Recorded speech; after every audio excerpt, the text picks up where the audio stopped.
Thank you for listening to today's episode. I just wanted to inform all of our viewers and listeners that the channel has a new affiliate code to share. If you're looking for a wig for an upcoming cosplay or to complete your Halloween costume, check out the 5 Wits wigs. You can use the code listed in the description for 10% off your purchase of one of their high-quality wigs. Also, a small reminder, if you're new here, I share all comments from our episode posts with the cast. Whether you're a member over on Patreon or just a casual listener of fine TTRPG broadcasts, we love hearing from each and every one of you, especially your red string theories. Thanks for supporting the show, and I guess let's just get on with the story and catch up with the cast.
My name is Satan.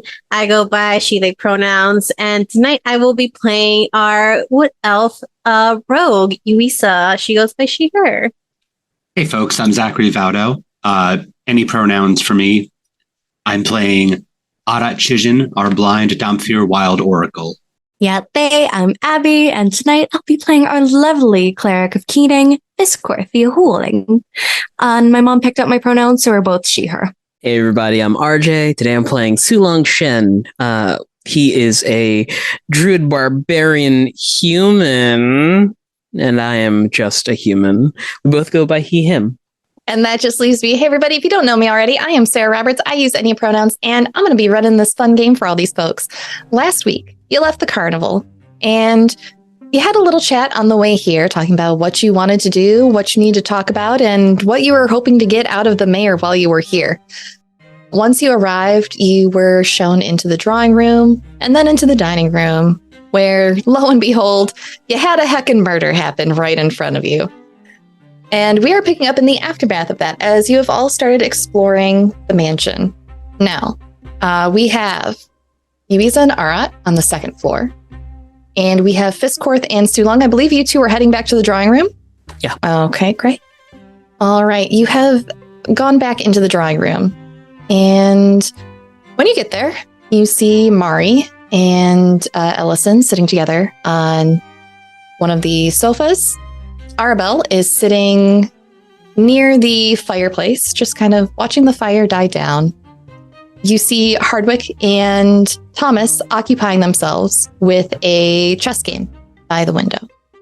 Well, weirdly playing chess during, at a murder scene, but teach their own. Fisscourth is just going to dramatically sweep in, her murderous widowed robes, just going, "Good evening, everybody." Or should I say, not so good evening, because of the account of what's happened. My condolences, by the way. Ellison stands up with a start as you sweep into the room, knocking over her drink. And, sorry, did you find anything? Did you find who did it? Are we all right? Fisscourth just nervously looks at Sulung. We might have some questions for all of you in regards to a few things we found in the possession of the mayor. Let's wait for Yuiza and Arat to get here, and we'll start opening up the floor for, sadly, an interrogation. She says, "Oh, okay." And with that, she sits down and takes Mari's hand. You can all wait there in the drawing room. So let's check in now on actually, y'all were on the third floor, I believe, in the attic. Yes. You're on the third floor, which is the attic floor. You have just come out of Mari and Cleaver's room, having explored it, and you're standing outside one of the other doors next to them, the next one in the hallway. Real quick, Arat, can you make me a perception check while you were in the hallway? 24 total. You reach into your pocket and your cards are oddly warm. Not body heat warm. Almost communicatively warm. I pull the deck and start feeling over it. Everything's there. But the cards definitely feel warm to the touch. Assuming that I'm supposed to do something, I'm going to pull a card and feel it. To feel what card to see if it is trying to tell me something. It just feels warm. The card I pulled is the adversary. Arat can read into that what they want. But the whole deck feels warm. One of the two you do. The last thing I do with the deck is, if I have feelings about that, but it's not really telling me anything one way or the other. So the last thing I do is with the deck, I just sort of hold that in front of me and move it behind me. I'm trying to see if the intensity changes at all. It becomes like a hot cold thing. Roll me another perception check with advantage. 18. It does feel warmer when you hold it out towards the other side of the hall. There's a doorway across from you two, and it gets warmer the closer you hold it towards that wall. I will start to drift away from Yuiza towards the warm.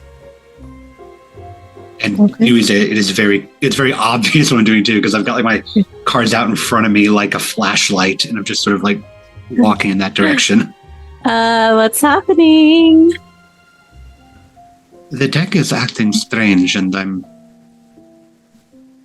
following the intensity of it, and so far it is more over here. Okay, well let's follow it, I suppose. It's not like we haven't. It's not like we're getting closer to knowing who was the murderer.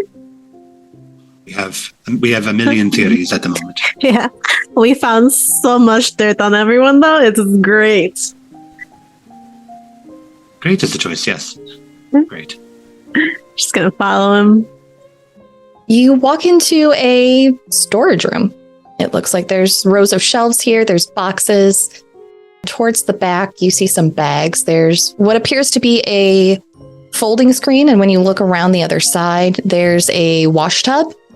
Apparently, they kind of use this as a second washing area for the servants in addition to the other bathrooms in the house. There is a additional dressing table up here. It does not look like it's been used recently.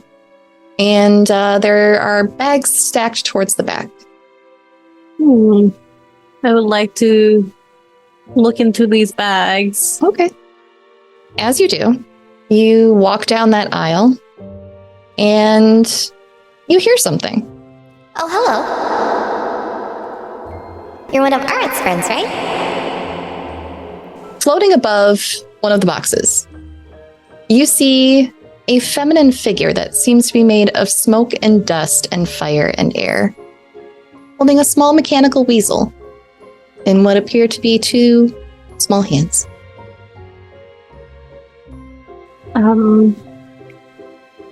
Possibly. Who are you? Oh, Sulong called me Ray. You're Yuiza, right? Yes, you can call me that.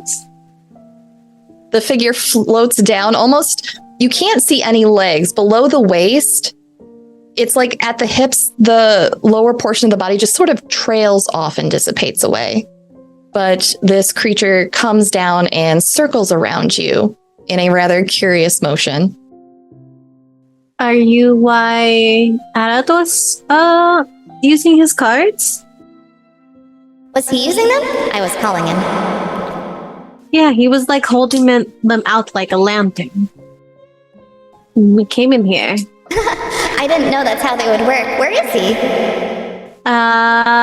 She's gonna pop her head over this. Right over here. Arat, I'm at a meeting a friend of yours. I'm assuming I can't hear this conversation. You that's can hear happening, it. But, I can hear Yuiza talking to somebody? Yeah, you can hear that voice just as clearly as Yuiza can. Do you know who the murderer was? What's a murder? It's when you kill someone. Oh, I've seen lots of people die. Well, murder is when like other people kill you, like, on purpose. Yeah, there's a lot of that. Sulong saw some of it when he came to visit. Oh, hi, Arat. Hello there. And you feel the air around you shift. And as this creature does to you what it did to Yuiza, circling around you, you feel hot and cold, moist and dry swirl around you all at once and stop right in front of you. This is a voice that I've heard before. Plenty of times. It is the voice you've heard before. Yeah. Usually you only appear occasionally. I know, isn't it great? It's really easy to do here. Why is that? I don't know. Are you like a ghost? The creature at that kind of does a somersault backwards and then floats on their back with the little mechanical weasel perched on where their tummy would be. And just floats there kind of thinking for a minute. You see the head float side to side, the long hair floating out around it as though it's laying on something. I think your cards are haunted, Arat. I don't think I'm a ghost. I'm not quite sure. Are you a ghost? No. I'm still very much alive. It'd be cool though, because I could go through walls and like scare people. And it sits up and starts floating between the two of you again. Do you sense anything strange around here? Why it's easier for you to appear here? Maybe it's connected to the murder, she'll say to Arat. I don't know. The energy just felt different here. It feels, And it takes a hand, and there's a wispy finger that comes up to the mouth area and then goes up into the air, almost as if it's licked its finger and is feeling for wind. And it says, It's much more thin here. The between place. It makes it easier. Normally I can only do this once a year. I can't stay for long though. Oh. I just wanted to see you in person. and they circle around you, the two of you excitedly, Yuiza. Oh. And Arat, you feel those forces of nature, we'll call them, circle you and your friend. So this is a social visit. This has nothing to do with why we are here. I don't know. Why are you here?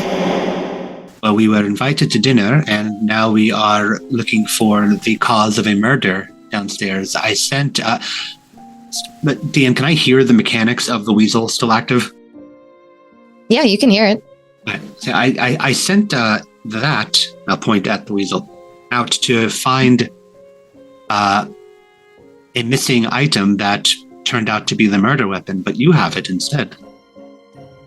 Oh, yeah. It appeared here shortly after I did. I thought it was funny. Do all creatures look like this here? No. They are... They're a variety from what I'm aware. Did you happen to see anybody else when you appeared?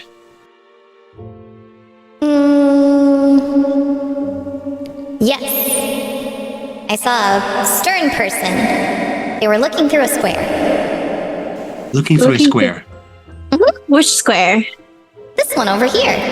And it will take you around the other side of the shelf from where you are at, and the creature takes you over to what turns out to be a painting of an older elven gentleman with red hair that is going white and a rather stern look on his face.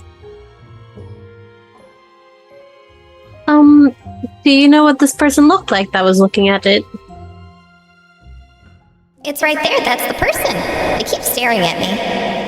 Oh, you saw... I have my hand on it. Oh, you saw this. Uh-huh. I thought you meant you saw somebody tangible like us here. That is what I was asking for. Oh. This is just a painting. What's the painting? I got a lot to teach you. It's a physical representation of what people see. Yuiza, does this look like anybody downstairs? Does this look like anybody? Roll insight. 13. It's based on the clothes that they are wearing. It looks older than what would than a painting of Zazafel's and Ellison's parents would be. The closer you look at it, you know that elves are long-lived, living for several hundred years. This goes back further than what you reasonably estimate his parents would be. This is probably a grandparent, possibly a great-grandparent, depending on how closely together the generations had kids. I think it's one of their ancestors. Grandparents, or great-grandparents, one of the two. I see. And I'm just going to be touching the painting. I'm going to start feeling like the edges and whatnot. I'm just, at this point, Arat mentally put together that this creature appears in connection with his cards, with fate. So he's trying to see if there is some connection to this painting right now, and if it leads to anything. So now it's become an object of focus. Okay. Like feeling around the edges, feeling behind it. Like is seeing if there's something hidden behind it, if something pops up, etc. Is this anything that you would roll on?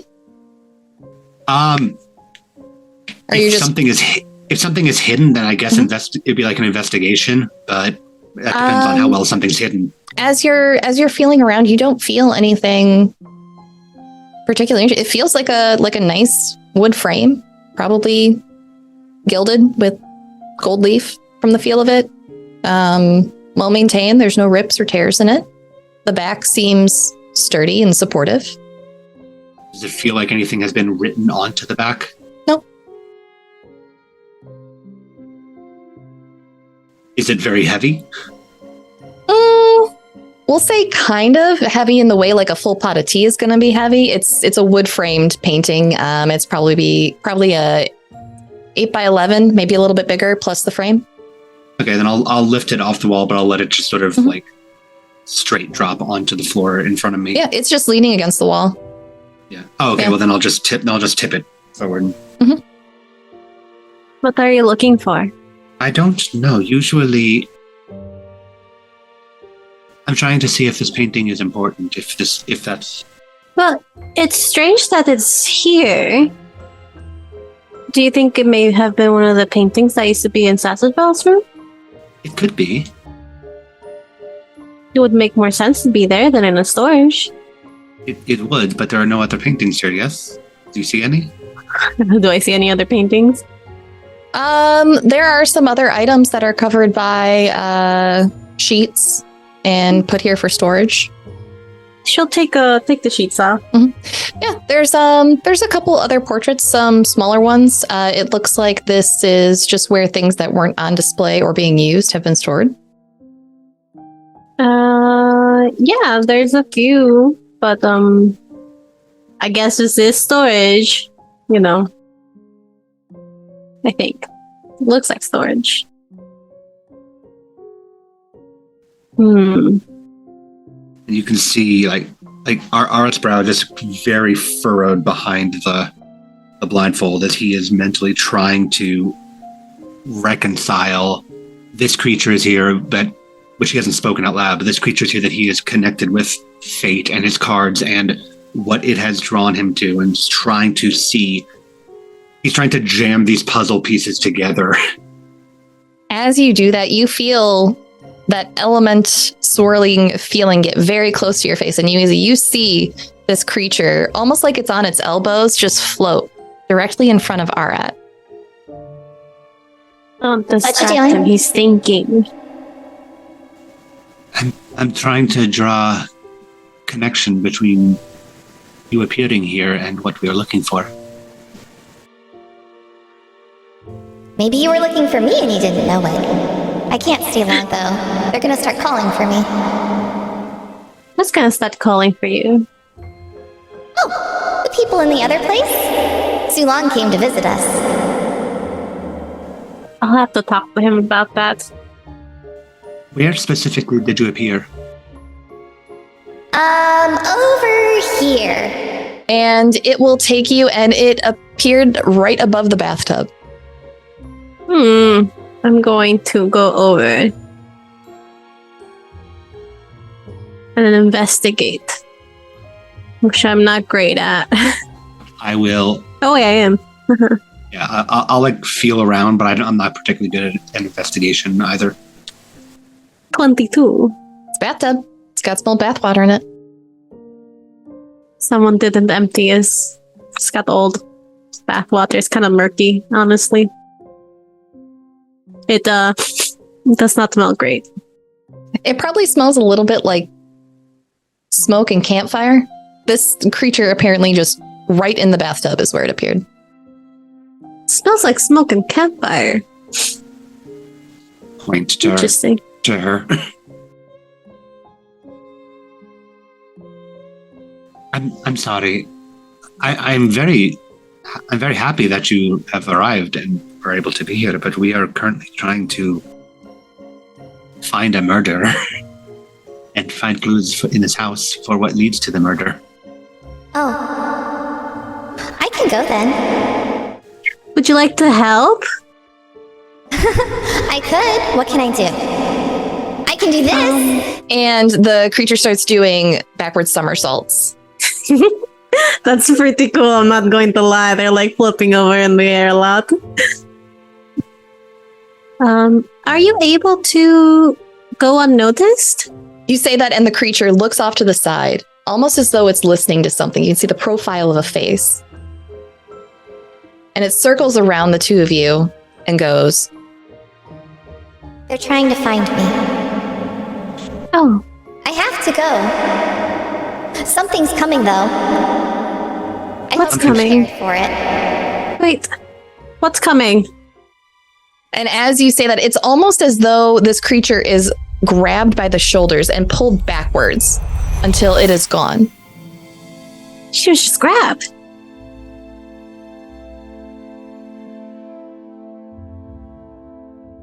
I think your cards are haunted, Arat. No, they're not haunted. But I don't know what to make of that at all. A little bit. Mm-hmm. Just a little bit. Yeah, no, I don't think that they're haunted, but I don't know what to make of this. Kind of technically haunted. If your cards are like attached to that person being. By definition, I think it would count as a haunting. I thought they said the veil was like thin. So, I mean, usually when I like hear veil, I'm like, oh, the veil between life and death, but they didn't know if there were a ghost or not, so I'm not sure. And if the veil is thin, is it because there was just a murder? Is it because the veil has always been thin here? So many questions. You can roll me history or arcana. All right, you can roll this as well. Okay. I'll roll arcana. Okay. I'll roll a history. Makes sense. 9. 14. You both recall that the creature was speaking of the place between. Not of the veil, but Arat, you get a tickle at the back of your brain. You've heard of the place between, but you can't quite remember what that's in reference to. No, this is This is a third option. Oh, Not the other side, not this side, but something else. the place between is what they called it. Yes, I don't know the specifics of what they mean, but it's a place where Sulong was when you all were out on your adventure while I was unconscious. So it must, unless Sulong died and came back, it must be something else entirely. I mean, isn't that like limbo? I wouldn't know. There are many planes from what I have come to understand, but I don't know much about them. I wonder if Sulong would know. Or Fisscourth. She's a very learned. She's a scholar. They might, but this might be a conversation for after we find what we need. Yes, for sure. No, we have a murderer to find. Yes. But do you want to check out the last two rooms and see if we find anything else? If there's nothing else in here, then I mean, there's a bunch of bags and boxes, but I don't know if we can go through all of them. I don't know if we can go through all of them either, but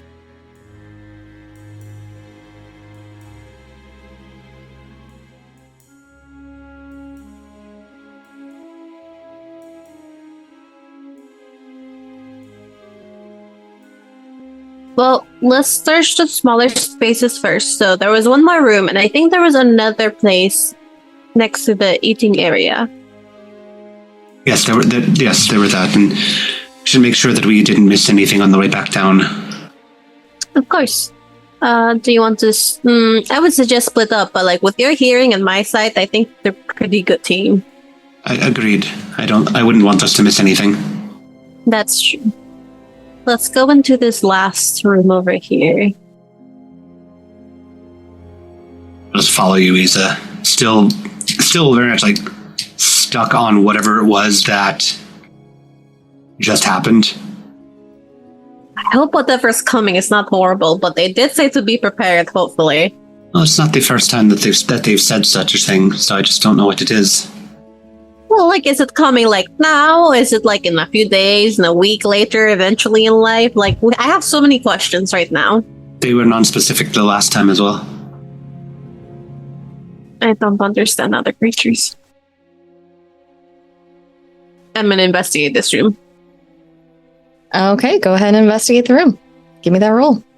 This is an empty, unused room. No. This is an empty, unused room. Well, that was quick. Yeah. You do still have another bedroom to check. Oh. Mm-hmm. Oh, this one? Mhm, Oh, we haven't checked this one? You never went into the one above it. Oh, I will take Arat to that room then. Okay. You head into this room, and there's a big floral motif going on here. There are potted plants on the windowsill, some starters, some established. You get the feeling that this might be Hardwick's room. I don't know who Hardwick is. I'm gonna just start rummaging through his stuff. You begin going through the items in here. Roll me investigation. 15. Okay. With a 15, you find 2 items. You find a copper ring that is twisted to look like a branch and oxidized in places to color its leaves green. And you also find a pair of leather gloves. They are a leaf pattern. They appear to be long gardening gloves adorned with enchanted vines. And they, the vines are cinching the sides of the glove together. You'd like to roll. Slip them. If you'd like to roll Arcana, you can learn more about these. Sure. Okay. 22. 22. Okay. I will slide these into your inventory. These are the Hedge Witch's gardening gloves and the Ring of Perching. Yeah, because she definitely just slid them into her bag of holding. I'm not gonna lie. We should give those to Lowry during her book club. She might like them. Maybe. I'm just like, and because I don't see any of this, I'm just like, did you find anything? Did you find anything? Other than like undergarments, not really. There's lots of plants here. All right. I guess let's see that last area. I haven't really. It doesn't seem like anything like murdery in here. I mean, you could definitely murder with someone with like a pair of like garden shears, but I don't think that's what happened. No. It was the dagger. Okay. Where are you going next? This other last room here. That's a window. Oh, it's a window. Okay, there's no other room. There's no other room. And Arat like drag his hand along the wall that is connected to like the storage room on his way back, because it's just his brain is still hung up on trying to tie together threads that may not be able to get tied together. He says, if there's nothing else up here, then we should make sure we didn't miss anything on the way back down. All right, yeah, we can do that. Let's keep our eyes and ears open. Okay. Ears open. You can't really do that. They're always open. All right. As you two go back, are you going back to check the second floor out again? Yeah, I'm not sure if we looked at every room on the second floor or not, but... You did not. You also didn't search every room that you went into. But before you head back down there, Sulong and Fisscourth, what are you up to with folks downstairs? We realize that, Arat and Yuiza are going to come along as quickly. So Fisscourth, she kind of pulls Sulong aside in a little sports huddle. I am a very empathetic person. You can even say I'm an empath. I'm particularly attuned to people's emotions. I'm going to go and, as they say, do a vibe check of the room. I won't ask any incriminating questions. Just, be friendly. I've read this in books. It's called the good cop, bad cop routine. You stand in the corner looking intimidating and glowering, and I will be nice and asking questions. I can do that, yeah. We'll begin. I'm going to start with the mayor's sister. Just, is she sitting, drinking tea, that kind of thing? She has a cup of tea in her hand.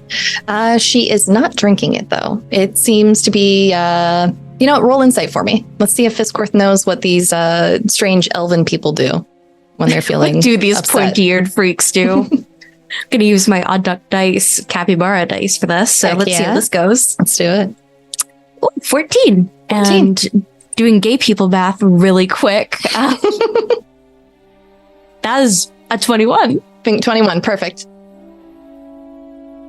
It looks to be like a self-soothing gesture, something to keep their hands busy, to keep their mind off of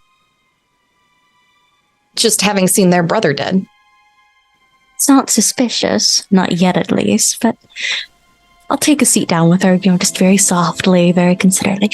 I wanted to check in with you, my dear. How are you holding up? As I can't imagine well, considering what's happened, but it's good to vocalize.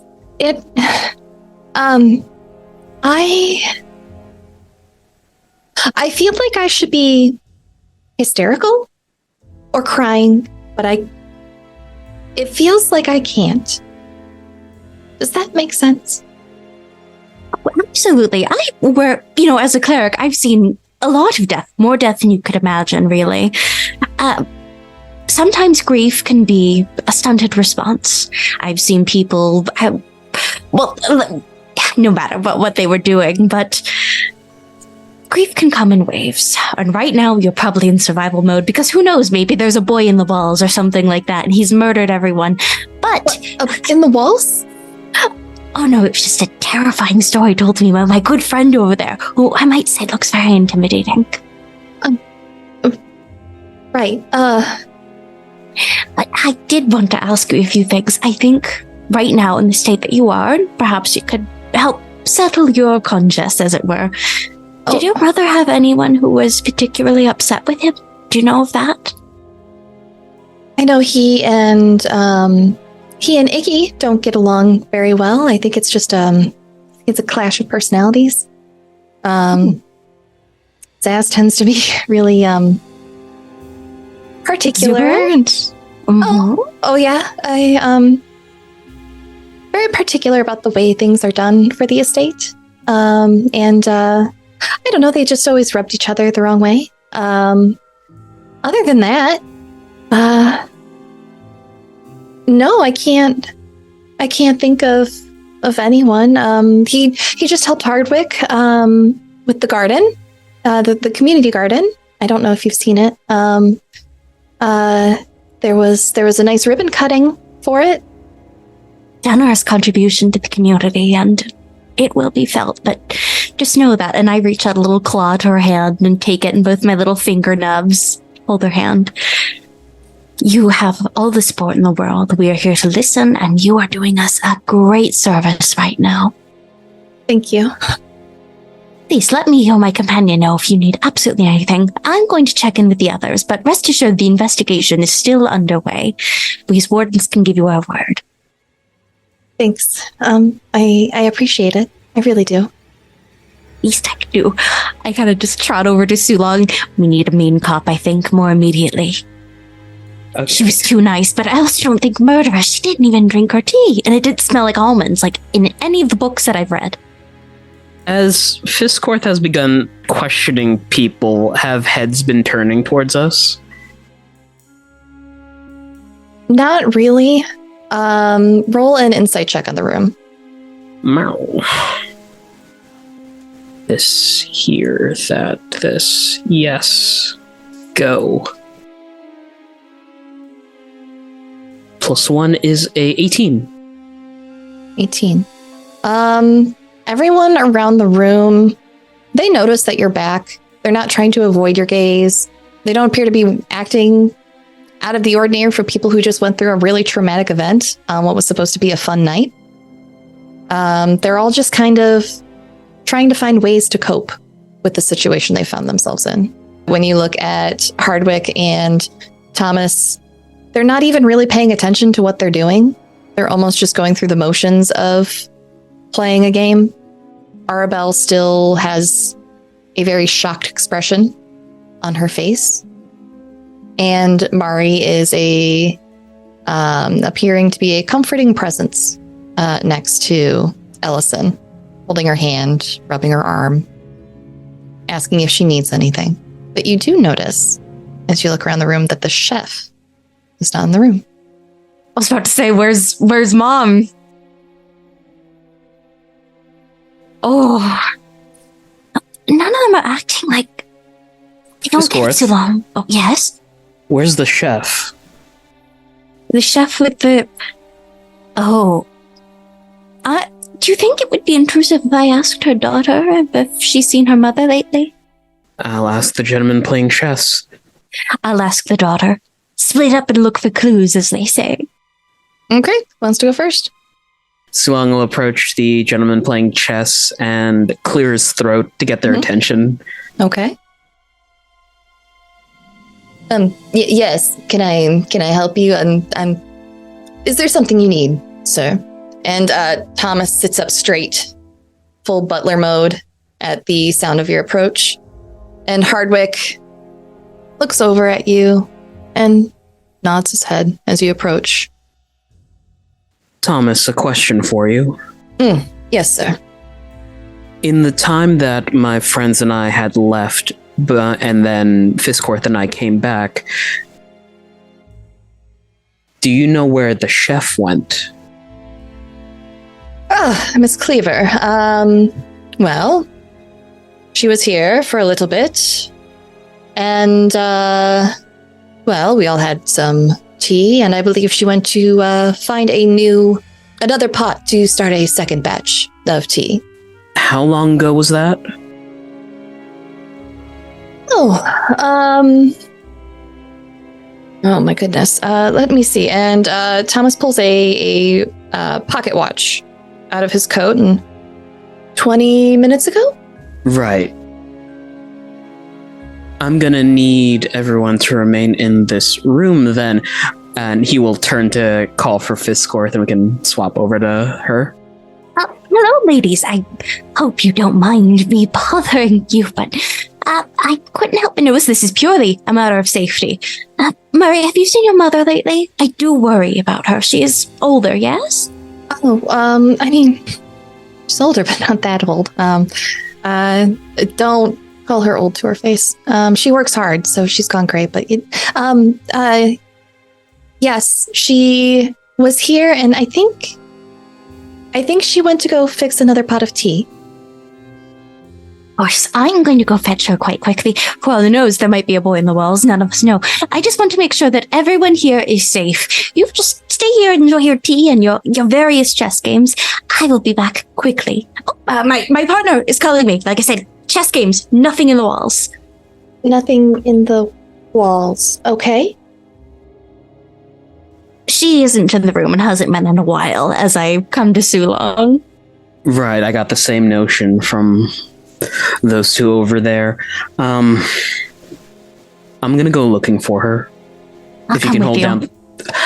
I think someone should remain here to hold down the fort, and just in case the other two come by. I might just be careful, please. I could not bear myself if I lost you. If it's one thing I can do, Fizz, it's take a hit. I'll be right back. Or two, or three, but yes, be safe. Take as minimal hits as possible.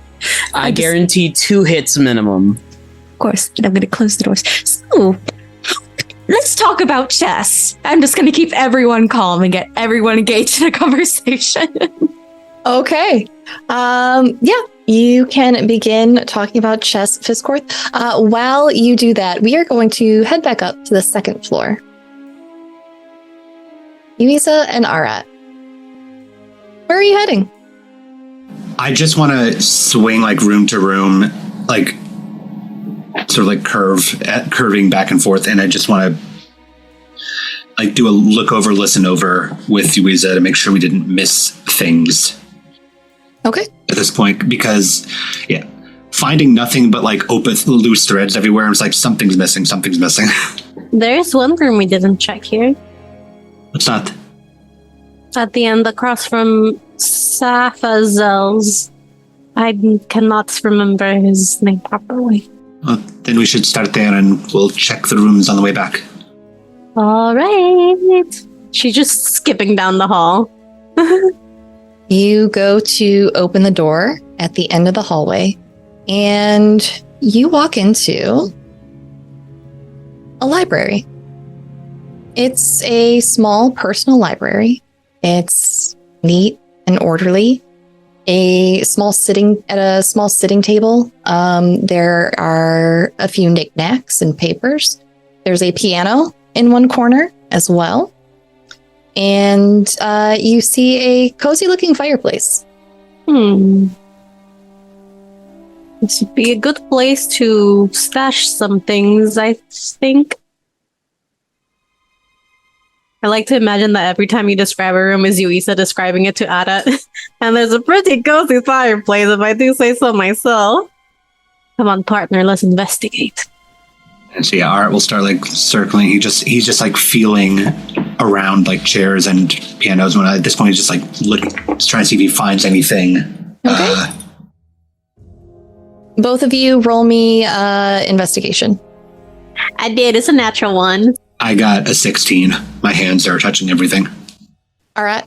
As you go touching things about the room, your hand grazes over the things on the sitting table. You feel a book with a few stacks of papers sticking out from it, as well as 2 sets of dice on the table. Yuiza, what am I touching? Dice and some stacks of papers and books. That bit I know. I just don't know if there's anything special about them that somebody with eyes might be able to tell me. Oh, what do the dice look like, God? They look like a standard set of 6-sided die. It is 2 cube objects with the numbers 1 through 6 on one on each side of the face. They look like normal dice. I don't know. And this book, the pages? I will go over the books and papers that he found. Okay. Are you picking up the dice? I will, just idly while she goes through the book. As you are going through the book, you find it's an old adventure book. It's full of stories of fictional locations based on true events. And there is a advert in the back for another upcoming series. And with that, you also find a flyer. It's the kind that would advertise reading material, be it a new pamphlet series or a published book. And it's called The Myth of the Bagman, a new legend on the rise. Scare your kids today with the story of the Bagman. In recent years, a new urban legend has permeated the youths of the world.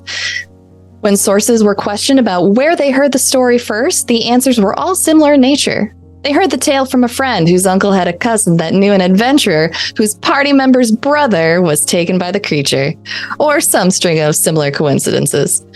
The story, however, remains consistent and goes thusly. An adventurer who sought to escape certain death by abandoning his companions and hiding inside a bag of holding. Later, when he tried to leave the bag, he became lost amid the constantly increasing number of extra-dimensional storage spaces. Over time, the strange forces of his magical in-between place transformed the adventurer into a monstrous creature. Now, every night, the bagman slips out from a random bag of holding. If he doesn't find his home, he drags someone back into the bag with him and leaves behind some trinket from his kingdom of lost junk. One alleged first-hand account stated that if you open a bag of holding and whisper the words "follow my voice" 3 times in the shadow of a new moon, while wearing a crown of goose feathers, the bagman will come for you. The source, who wished not to be named in this publication, stated that this is how they first encountered the creature after hearing tales told round the hearth. In my own attempt, however, nothing but a good goose dinner and a head cold came from the experience. Many believe there is no such way this creature of chaos exists. It's merely a story to scare children out of their dreams of adventuring and monster hunting. It is for this reason that I have included the creature in my upcoming novel, 101 Stories to Tell Around the Campfire. And the article is ripped past this point, leaving the author unknown to you. We come back and say 101 Stories to Tell Around the Campfire. She was reading the entire thing to Arat. I'm just like rolling the dice in my hand, listening to her. I think this is the same story Sulong told Fisscourth. Other than the author is correct, it does in fact spread far and wide, this story. Yeah. There's no author. It's like ripped, so like I can't read the author. Alright. As you're rolling these dice around, make me a perception check. And Yuiza, make a perception check as well, as Arat is playing with these. There were 2 sets of 6-sided die, rolling them, playing with them in his hand. 19. 17. Okay. Alright, you feel the weight of these, and they don't seem like a standard set of dice. Dice are usually made out of bone. It's a good way to get rid of byproduct from butcher shops around the country. And these ones, something feels off with their weight. Yuiza, you watch as Arat rolls these die. One set is rolling like you would expect a normal set to roll, pretty evenly in its probability. However, the other set that Arat is rolling, it is rolling 5s and 6s, near consistent with every roll. I think those dice are loaded. At least one of them is. I'm coming to this similar conclusion, and I think I'm learning how the mayor won so many things from the various people that we met. Huh. that means that the list of possible perpetrators has grown exponentially. It has now Exponential. That word. it has now increased to people outside of the immediate dinner party. Yes. But I'm hesitant to even consider that, because if that's the case, then we have absolutely nothing. Yeah. I mean, everyone was there, and we never checked the drawing room to see of any immediate escape routes. If someone came from over there, they would have had to leave pretty quickly. That is true. Let's do a quick walkthrough of these rooms on the way back, and then just regroup with the others. All right. And you can see, on Arat's face, he's just very perturbed that so far, all he has is a handful of problems. That when the night started with one problem, and now there's 7. Yeah. We gain more questions but no answers. Continuing on, though, with your investigation of the room from earlier, there were some other things, so I'd like to wrap those up before I forget. Yeah. As you were both going around the room, since you rolled a 16, Arat, I'll say that Yuiza probably helped with this as well. You discover a painting on the wall that is askew. And when one of you goes to write it, you feel that it's leaning up against something metallic that bulges out from the wall a little bit. As you pull it away, there is a safe behind this painting. There could be some pretty good evidence there. Quite possibly. How is it locked? It is a combination lock. It's a dial. I could give it a go. Certainly. It wouldn't be my first time trying to break into a safe. You know what? Go for it. And I'm going to lean my ear just against the safe, and I'm going to listen. I'd like to help in that fashion if I can hear any particular clicks. Sure. Satan, go ahead and roll your thieves' tools. 18. 18. Okay. That is more than enough. You stand there for a minute with Arat's help and his superior healing. And you get the door of this safe open. And you find several things. You find a round amulet featuring a symbol on it of a hammer. And resting atop the hammer is a set of scales. Flip it over. Yeah. The image is on both sides. Okay.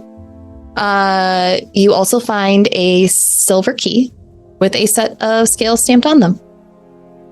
Itches a little when you touch that one. It's just an amulet and a set of keys. Silver or iron, probably. That makes my skin itch. And I'll feel over them and just go. I've heard of silver allergies. I haven't heard of iron allergies before. I thought that was common. Well, not common, but I don't know, normal. I don't think anything about us is normal, do you, Issa?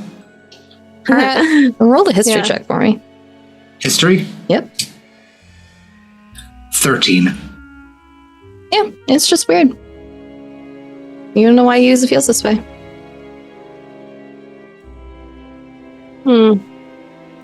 But it must open something here, I'm assuming. At least in the house. Or something somewhere else that matches the symbols that I feel. Yeah, but why a safe for just an amulet and some keys? We'll have to look for something that matches the symbol then. Both of you roll me religion. 11. 19. 19 and an 11. Okay. Yuiza, you know that this is the holy symbol of Tyr. His symbol is a set of scales resting atop a warhammer. This is, think I saw something like this in the temple. It's a tier. Like TYR, not TEAR. Well, then perhaps this opens something in the temple. Oh, maybe. His sister did say that they often have clerics over for their parties. Maybe that's how he got the dagger he was murdered with. It's kind of not ironic, but like, kind of karmic that he was murdered with the dagger that he used, probably used loaded dice to get. Use a roll me insight on the things you just found. 16. You stand there with Arat mulling it over and verbally processing what you've found and what you know so far. And you think it's odd. The symbol of Tyr is a set of scales resting atop a warhammer. The key only has a set of scales. And that is where we're going to go for break.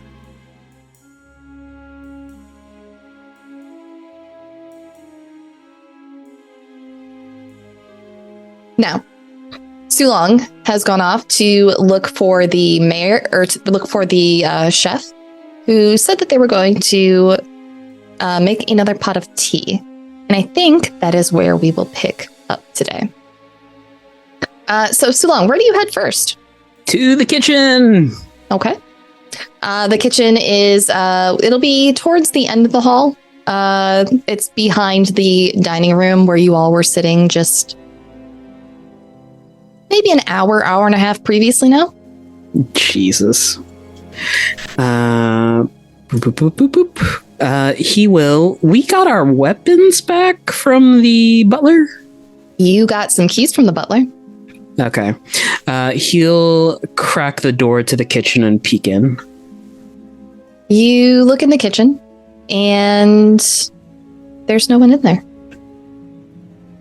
There is a pot of water on the stove. Not a pot, what's it called? A tea kettle on the stove. And the stove is currently lit. He'll step inside and look around. All right, roll me investigation. 20. All right, you see pots and pans of various sizes hanging from the plaster walls on hooks. The large brick oven is casting a pleasant glow about the room, and there's a smell of fresh baked bread. As you look about the room, you see that there's a space on the wall where a lot of the cook's utensils are. Most of them are currently there. And as you move through the room towards the back, you see a few doors.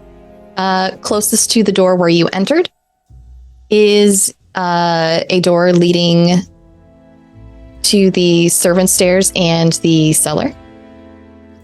There is a door to the butler's pantry. There's a door that exits the building towards the back of the property. Oof, woof. Okay. Can I make a perception check to see if I can track where the cook went? Describe to me how you would track without there being any footprints on a tile floor. Well, you see, we flavored Sulong as a little bit bestial on the side. Okay. So I think he stands in the middle of the kitchen and closes his eyes, and he takes one big inhale, then an exhale, then an inhale, and then in his mind he's like, okay, no, that's bread, that's coal, that's blood, but that might be animal blood. Mm-hmm. If the chef was wearing like some sort of perfume or cologne, they do not. However, you do notice that there is a smell of tea coming from the countertop. And when you go to look into the jar where the tea leaves are kept, you notice that it's empty. You surmise that the chef probably went looking for more. 20 minutes. Okay. Is there a way to turn off the stove? I don't want the house burning down. Yeah, you would just let the coals die out, so you would just leave it alone.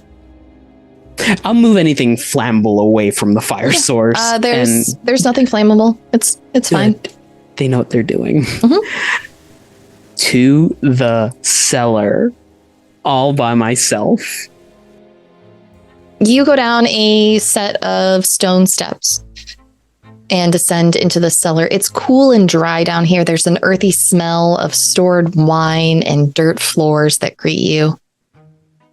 Directly in front of the opening to this area are crates of recent deliveries. They're stacked a little haphazardly. It looks like they were stacked in a rush, probably to accommodate you all coming for dinner. Beyond these, a great archway leads to a well-stocked wine cellar, and there are foods for leftover food storage that line the walls and stand freely on wood supports. There are dry racks filling part of the area with a robust smell of thyme and rosemary. And as you descend the steps, you are met with a coppery smell, and your foot steps into something wet.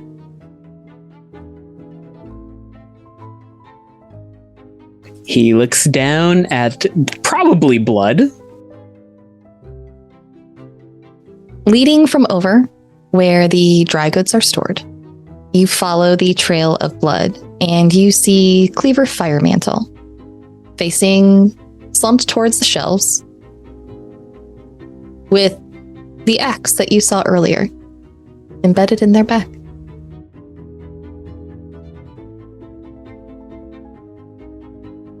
You know, they look dead, but I'll check anyway. Roll medicine.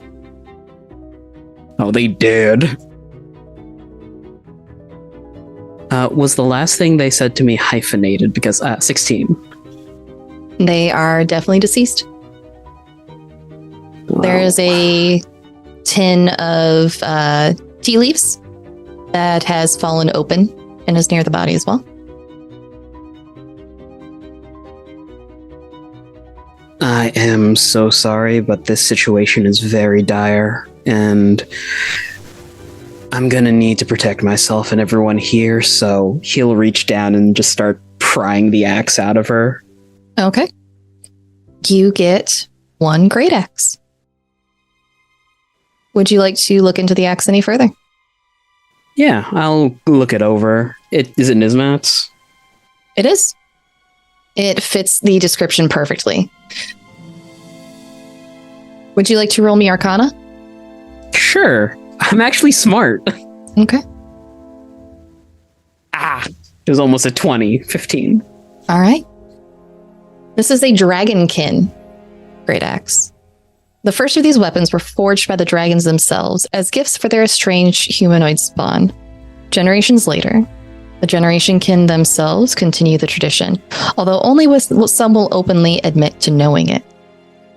And with the designs on it and what you vaguely know of Nismat and her heritage, this seems like it was a fitting gift to receive from her parents. Sulong has placed the body laying on the ground, like hands over the chest, and puts his jacket over them before heading back upstairs and just peeking in. Fist, can I speak to you real quick?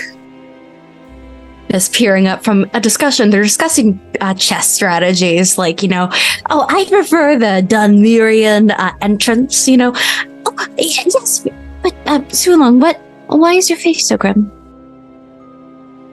Very quickly. Can you step in the hallway? Oh, certainly. Is there a boy in the walls? Were you right? He'll shut the door. Cleaver's dead. Dead?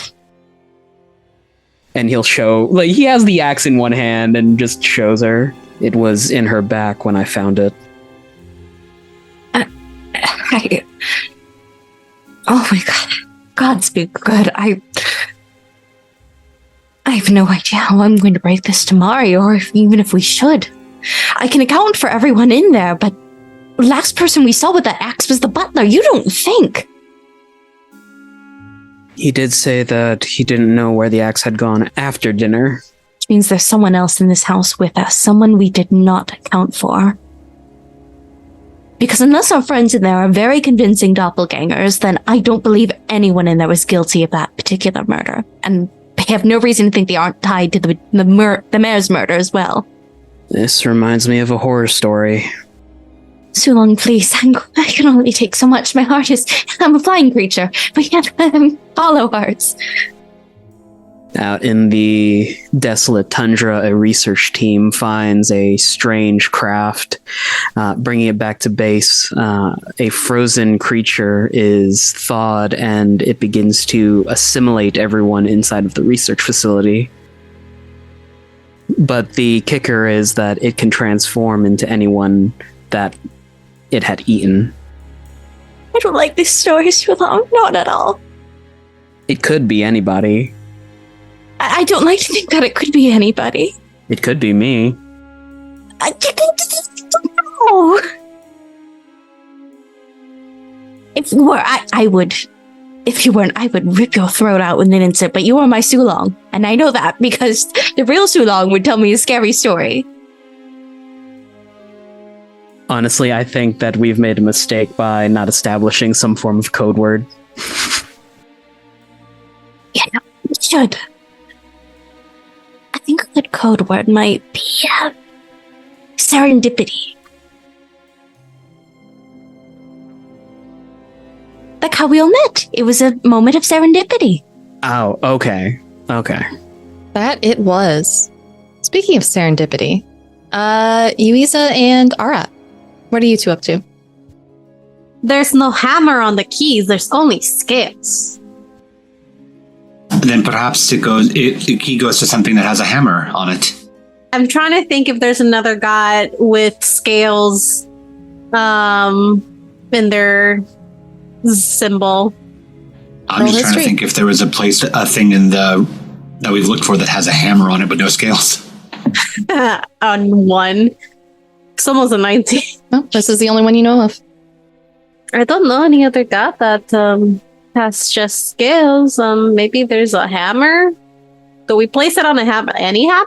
Or just Maybe there might be something that has a hammer on it that we would use this key to open. We can check on the way back, but I think we should probably regroup with the others. Yeah, well, you can keep the keys because they make me itchy, so. Sure. And yeah, with that, I guess we'll exit this room. And I want to pop in and just walk perimeter of each of these rooms on the way back downstairs because I just want to make sure we didn't miss things. Okay. Go ahead, and which room are you going to first? I guess the one directly across the hall, which I think was the cleaned out room. Go ahead and roll me investigation. All right. May I use the help condition? Or action, actually? How do you assist Arat? I would like to look out for anything visually out of the norm, anything askew, another loose board, any signs of a hammer that maybe he can't see or touch. Right. Arat, go ahead and roll with advantage. We are the best detective partners. 15. 15. All right, that's enough. You go around the room and you're working your way around the bed. And as you do, your hand comes across a panel in the wall. And you discover a door that was concealed within the wall panels. I'll push it. It is the boy in the walls. Does a door just swing open inside? It swings open after you've hit that panel. I'll just sort of turn my head towards where Yuiza is and then put my walking stick in, just sort of swing it, tap it on each side of the door. And then I'm just going to slowly move into the doorway. Okay. I'll move in with Arat. Okay. You two do that, and you are in one of the guest rooms.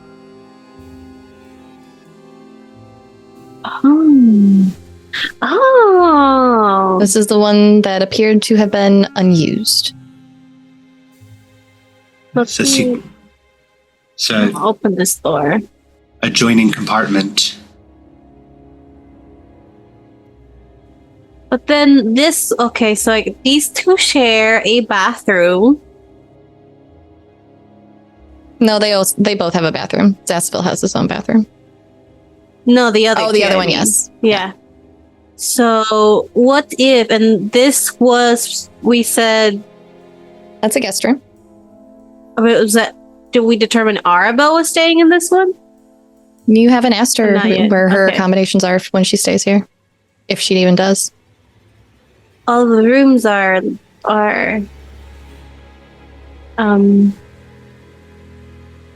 connected. This would help if the murder took place in the bedroom, because then we could know that somebody could sneak in, but we do at least know that there are multiple secret passageways between the servant stairs and now doors in the walls.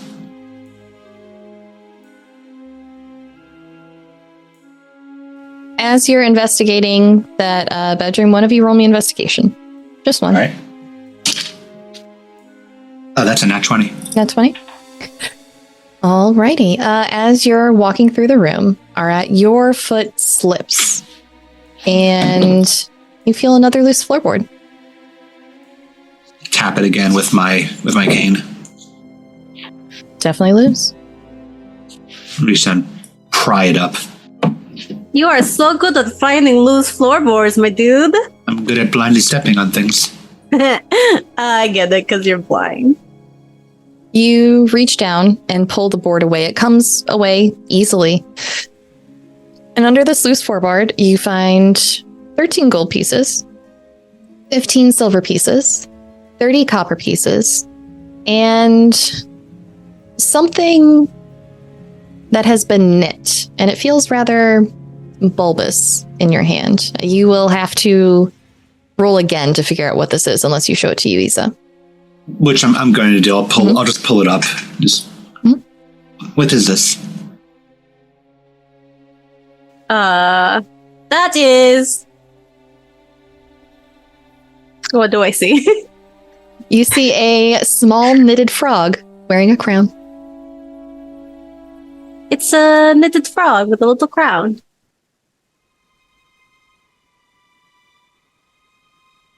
So among Is it more? valuables under here, there's a small frog. Huh. If we're still going based off gods, then Tamora would be the frog lady. I still have her little frog. She'll pull out the necklace she made out of the frog. Does Timora have any connection to any potential gods in play here? Roll religion. Guy does cheat. Let's roll religion. I rolled a 14 on that. 17. Okay. Yuiza, you vaguely remember Tyr and Timora being some way connected, but you don't remember how. Tyr and Timora, there you go, are connected. I don't know how, but I think I remember someone at the temple saying something about them together. As in connected. I don't know if they were lovers. They could have been. I don't know what gods do. I don't know, and I'll put the frog in the pocket of this coat. What if? No, because then because it doesn't. Are you gonna take the money? I suppose so. I hadn't thought that far. I'm just saying it's there, you know? Did you want to take the money? I mean, if you weren't going to take it, I was going to take it. I mean, it's hidden in a guest room. I imagine they're not going to be coming back to stay here for some time. Yeah, she says that she's already taking the money. How much money was there? 13 gold, 15 silver, and 30 copper. It doesn't feel like enough to pay off somebody. No. Feels like a savings. Yeah, probably, but we'll have to ask if this room used to belong to anyone before. Well, it could be that it's an easy place to hide things since it's We a should guest room. ask downstairs. Just in All right. case. Because it kind of looks more like a children's toy. That it does. And we know of one child. Well, she's an adult at this point, but yes. Well, yeah, but she's the child of someone. Do you think she knows? That would answer a question for who did it, possibly. Mm-hmm. I feel like perhaps she does not know. Possibly. We're walking and talking. Okay. Yeah. Where are you walking to? Just the room that's across the hall from this one. Like I said, I wanted to just circle the rooms because Arat is, at this point, he's at a loss. And he's like, okay, we're going to go back to the stone stairs and meet up with the other two. So just last sweep and then right downstairs. You walk into Ellison's bedroom. Are you searching anywhere in particular? Or just doing a general sweep to feel her things? The general sweep again, because I don't see anything. I don't see anything out of the ordinary. So I don't would know if like there's anything to I can either help or do my own role because I'm looking specifically for any hidden compartments or buttons like her brother's room had. I think that would have to be a separate role in this instance. Okay. Because there Yeah. is a lot of stuff in here. It's someone's active bedroom. I got 24. I got a 5. Okay. Arat, Yuiza, you don't find anything out of the ordinary. Arat, you don't really find anything that sparks interest for you in relation to the other things you found. There's a nice perfume bottle that you put your hands on at one point. There's a small figurine of a cat on one of the tables that's rather pleasant to hold in your hand. There's a ear cuff that feels rather intricate, but there's nothing jumping out at you that says, I'm the murder weapon, part 2 electric boogaloo. Right. So yeah, just shaking, like running his hand over everything, just shaking his head. He just sort of quietly walks right back out of the room. There's just one more room. Do you want to sweep it again? I suppose we should. I am at a loss of anything else to do. I hope that the other two have found something more downstairs. Yeah, you have like almost a permanent like frown, like those little frowny wrinkles on your forehead. Well, I was not expecting to have to solve a murder. Yeah. Much less having nothing to go on. I know. Or too much to go on. Right? Are you investigating this room as well? Yes. Yes. Let's get some rolls. 20 total. 20. Okay. 16. 16. It's a nice guest room. You don't feel anything out of the ordinary in here. You do feel this room does connect to a dumbwaiter that would go down to the kitchen area. Probably why they kept this room furnished. It would be easy for the servants to serve someone in this room with that being installed. There are some rather nice potted plants that look like they've grown from the cuttings that were in the room upstairs. Just the guest room, I suppose. I suppose. Well, I think we found enough to at least maybe the others found something that connects to it, you know? Yes, I think we found enough to at least ask questions. But Yeah. I mean, honestly, right now my money is on Cleaver or Maria or Thomas. Mari, sorry. But that's 3 out of the 5 remaining people here. I didn't say it was a good conclusion. I just said there was a conclusion. She said that she's going down the stairs. And I'm following. Okay. You are all heading down the stairs and you get to the bottom of the stairwell. You see Fisscourth and Sulong out in the hall at this point, having a hushed conversation. The doors to the drawing room are currently closed, but you are all able to reconvene on the first floor. Say something only Yuiza and Arat would say. What? Why? Okay, You that's could be dumb. mimics. Imposters, even. What's It's happening while we were gone? What are you talking about? Answer the Cleaver question. is... Oh, okay, we're going on with this bit. All right. What question? Something only you would know. I make you hot blood in the morning. It's true, she does. I washed you in the bathhouse. That is also true. I don't think they're imposters too long. We should inform them of the terrible news then. Cleaver's dead. Well, How? shit. Axe in the back. I didn't do it. Well, that certainly knocks the theory off of the table. Yeah. By all accounts, everyone was in the room when the murder took place, so we might not be alone. I don't like that. I don't Because like that. that expands things. And so we found that Sasafel is actually Mari's dad.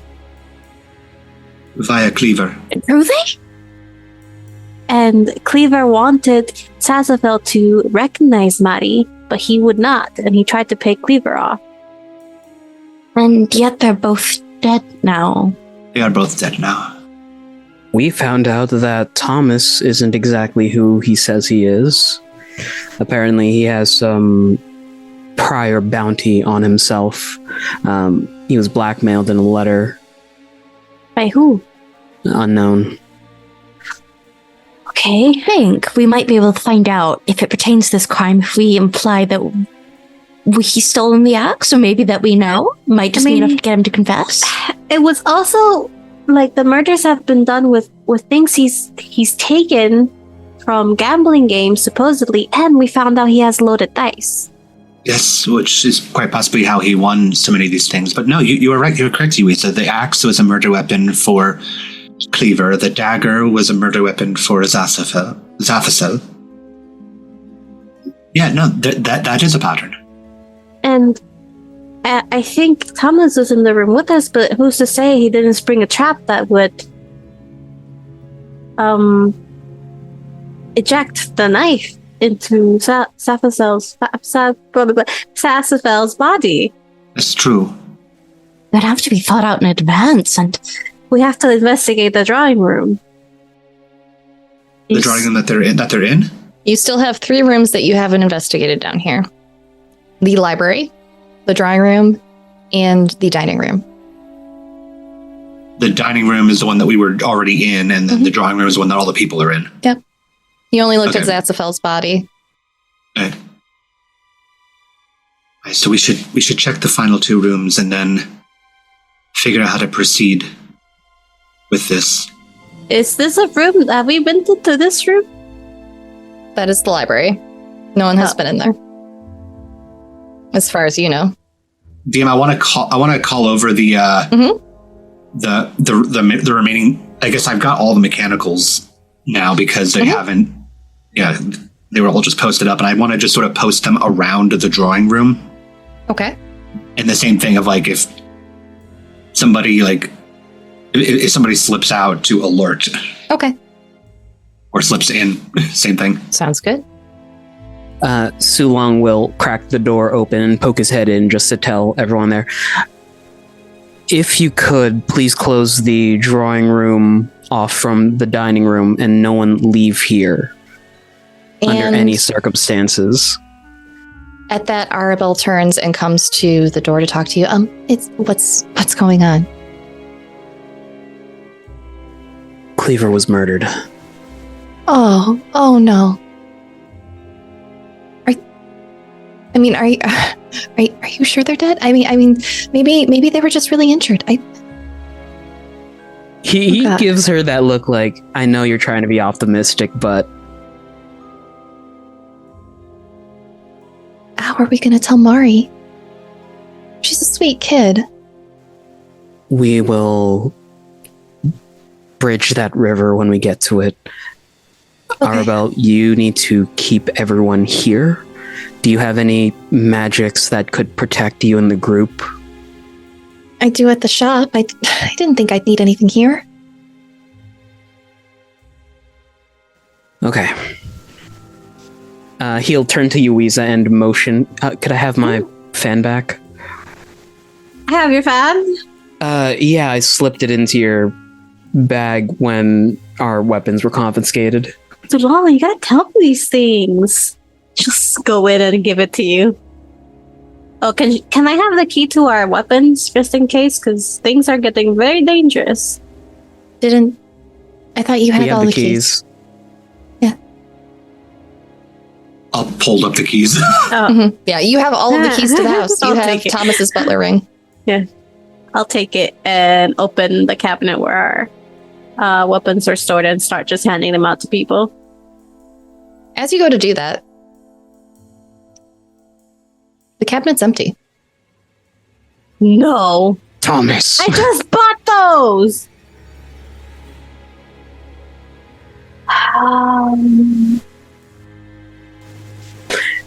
Okay. Well, this went from bad to a little worse.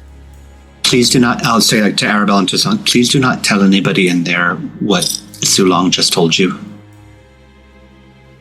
Okay. I won't. really do not need mass hysteria. Right. That and I have an idea for later, but yes. Okay. I also recommend you not open this door until you hear from us again. Don't Should open the have door. a secret knock. Okay.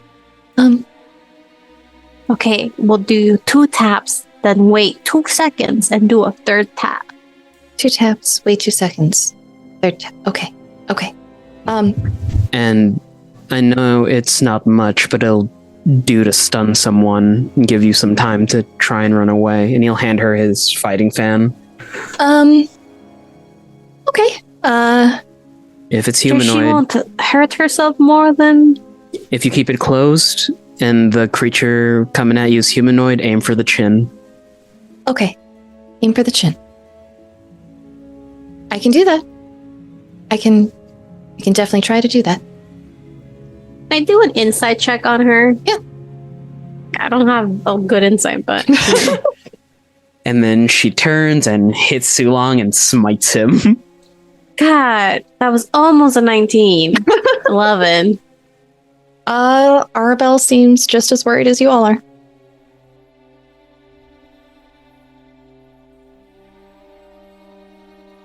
Okay. We should... We'll be right back, okay? Yes. Be careful. Stay safe. You too. And she will push the doors back closed and go back in. To the group, I say, I believe I might have a card that allows me to manipulate my form. Perhaps if I can find it, I can make myself look like Cleaver. And if the killer is in that room, they might react.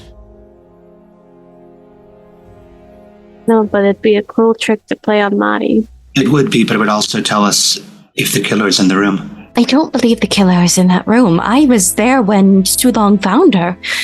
We were all talking about chess. But she left before you got there, right? Yes, And we knew she'd been gone for a bit. How long was the entire room left unattended? 20 minutes. Maybe they slipped out with her as well. You all left that room unattended for about an hour. Oh, okay. Yeah. It would from... Okay, cool. We found multiple secret passages upstairs as well that could be all over the house. There was a door to some servant stairs in the kitchen, so... Also, Sassafield's room is almost emptied out. Strange. I Like a think that- robbery or a sudden move? Almost like a sudden move, but maybe he was planning on moving to a different room in the meantime, but all the pictures were taken down. There wasn't any decoration. There was just a bed. They might have gone to storage, but I don't know. Perhaps we can find answers in the other rooms. Perhaps it's all we have at this point. Let's go into the library and let's look into the dining room once more, yes? Mm-hmm.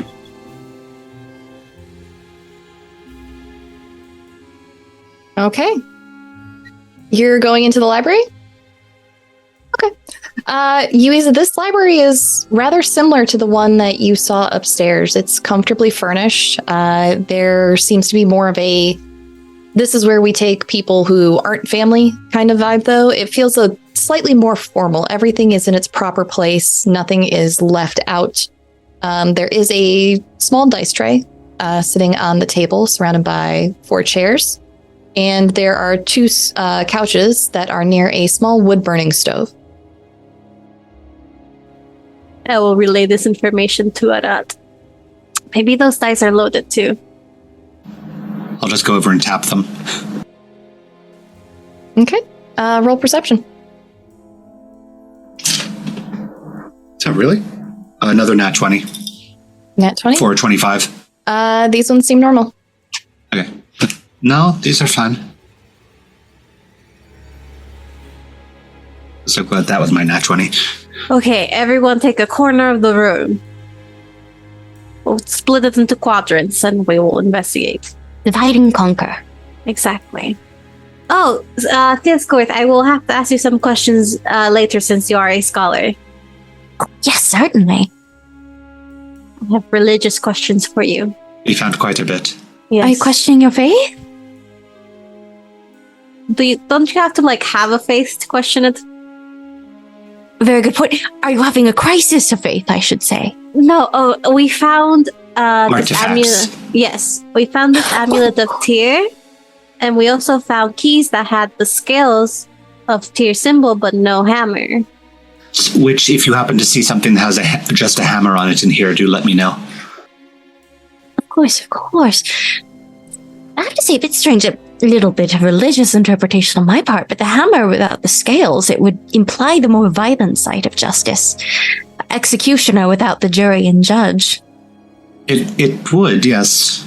But I am currently surmising that this key that has scales but no hammer might go to something that has hammer and no scales to put them together. You see, very good. Well, let's give it a peek. So I guess we'll just each examine our corners of the room. Yeah. Or quadrants of the room. Roll investigation for me.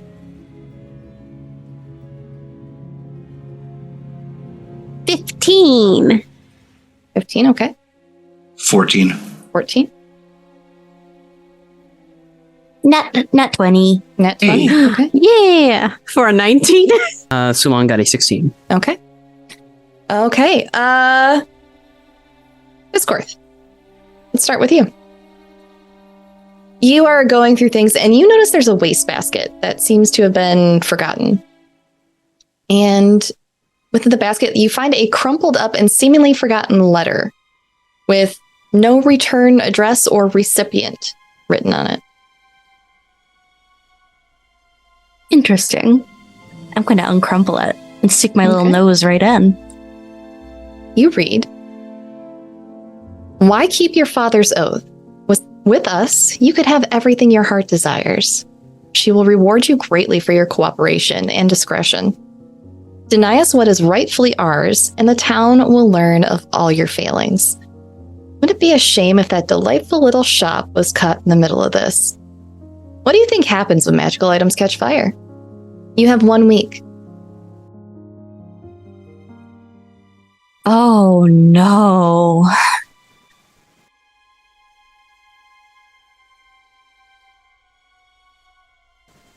This is a little urgent, so Fizz is just going to give one of her little high-pitched screeches and go to the center of the room.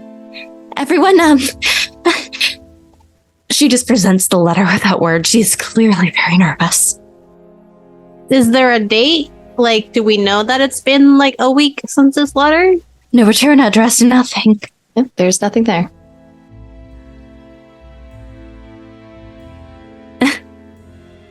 But this is definitely intended about Arabelle, if not to Arabelle. Well, I'm assuming it was to Zazafel. And presuming that they believed that Arabelle was important to them, she would have been caught up in it. So it appears that our friend has run into a deal he could not quite complete. Was this an elaborate suicide to get out of it, perhaps? I don't... But why Cleaver then?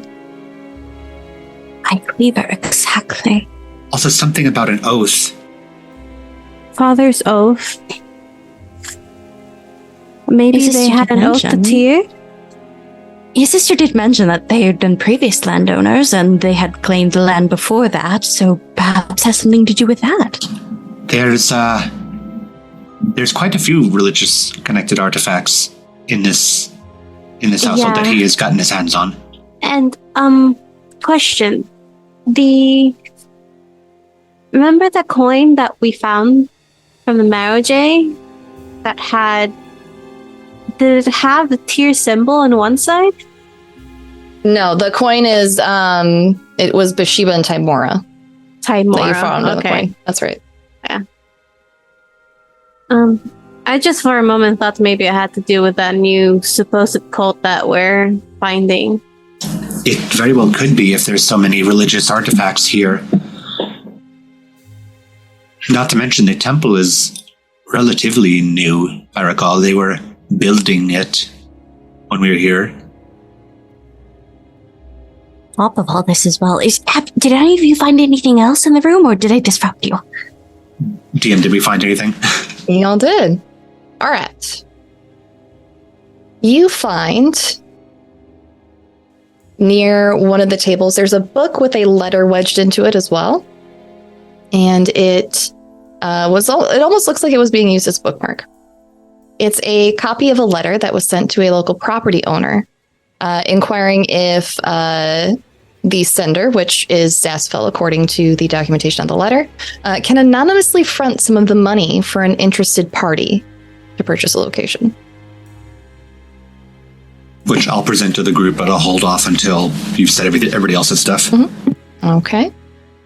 What did Sulong roll? 16. 16? Okay. Yeah. Let's see. Sulong, I'm going to tie yours into Yuiza's if that's okay with you. Perfect. Okay. You and Yuiza, you locate another hidden safe. It is similar to the one upstairs, but a little bit larger. She's gonna immediately put her ear to it Okay. and start trying to crack it. Roll me your thieves' tools.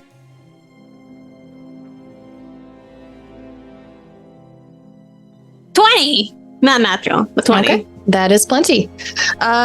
This was hidden behind a bookshelf, which probably excited Fisscourth a little bit to see that shelf swing open when you pulled just the right book to get at it. You find within one gold key with a warhammer stamped on it and a scrap of paper with the word reset in clearly written in ink. Sulong. Reaching in past what Yuiza pulls out, because, ooh, shiny. You find a duplicate ledger.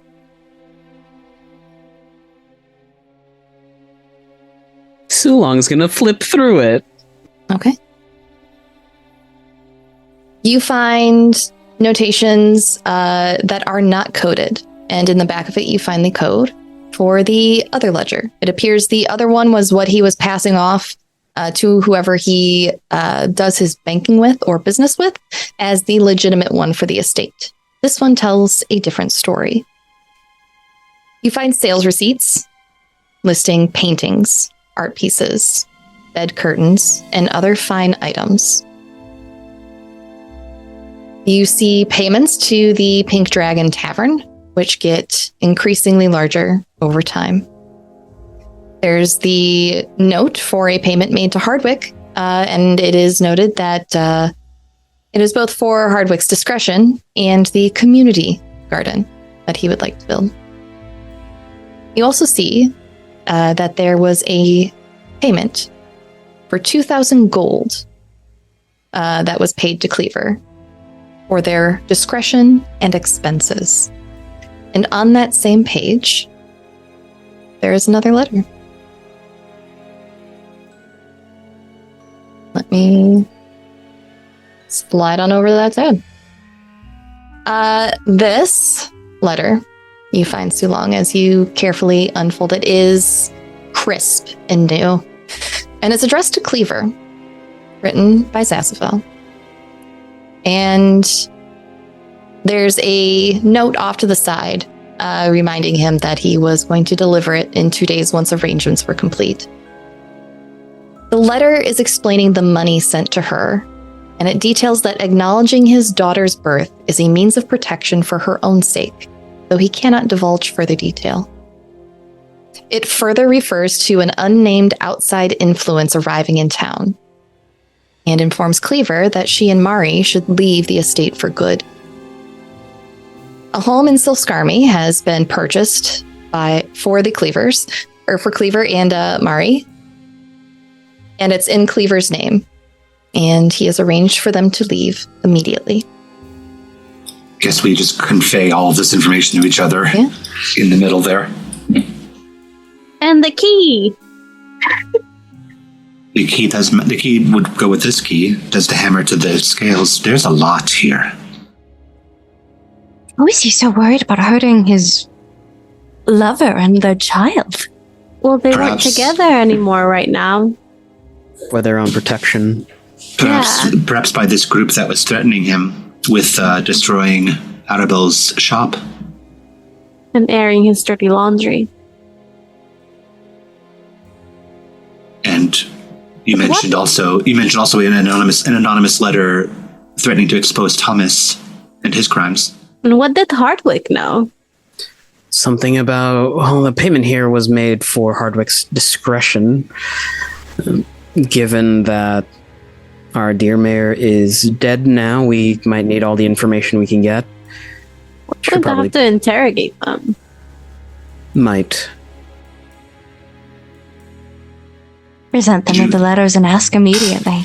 Did you find anything about Hardwick when you were searching, you two? We found him up in the conservatory. He was gardening. He seemed a bit feeble and not too perceptive. I do wonder what he saw, if anything at all. Sometimes people are really good actors. It's quite true. Speaking of good actors, should we just go present this information and interrogate directly? Should we attempt to... Are you going to pretend to be Cleaver? That was my question. I mean, it might help. But if none of them is the killer and there's somebody else loose in the area... I don't believe it's anyone in that room. Clearly, our associate here has warranted quite a few bounties on his head and foes to come at his doorstep. I think right now the best thing we can do is present what we found to each other and ask what secrets they were all keeping. Everyone needs to come clean before another person dies. Also, I would like to note that all our stuff was taken. That too. And only one person has the key. Yeah. And he had the great axe last we saw Thomas. This could also just be a very big, elaborate setup. That's true. There's a lot here. But it's like... It's gonna be such a headache. It's a little too convenient.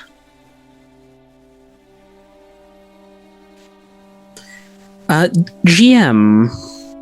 Yes, player. How may I assist you today?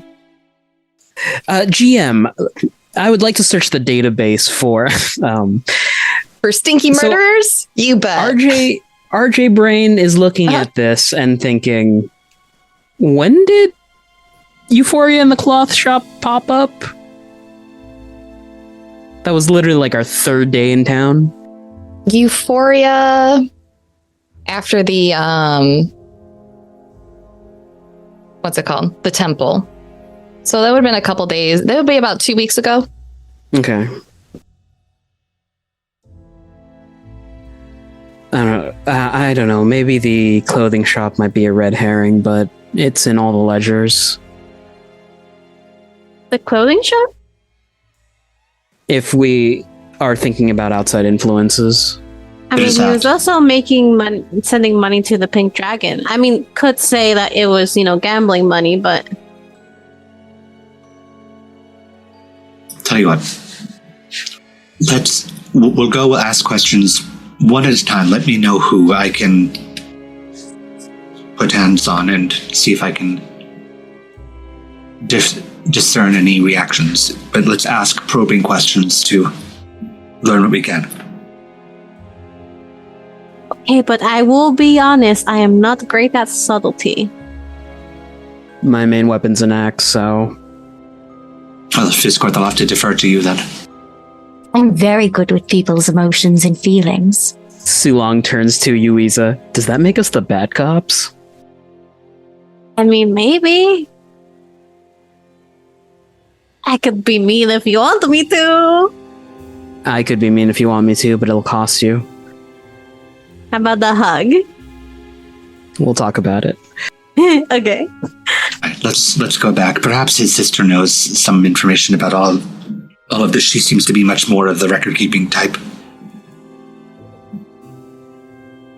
But pick who you want to ask first, and we will have discussions.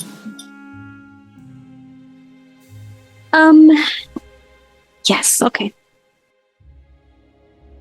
I'll just put my hand on the closest person's shoulder, and Make our way out. yeah. All right. So you're heading back to the drawing room? We're gonna go to the drawing room, but we're gonna go through the dining room because we wanted to look at the dining room one more time. Okay. And the dining room does connect. The dining room does connect to the drawing room, so we can still go through that way. I will go to the dining room. Look at the poor bastard.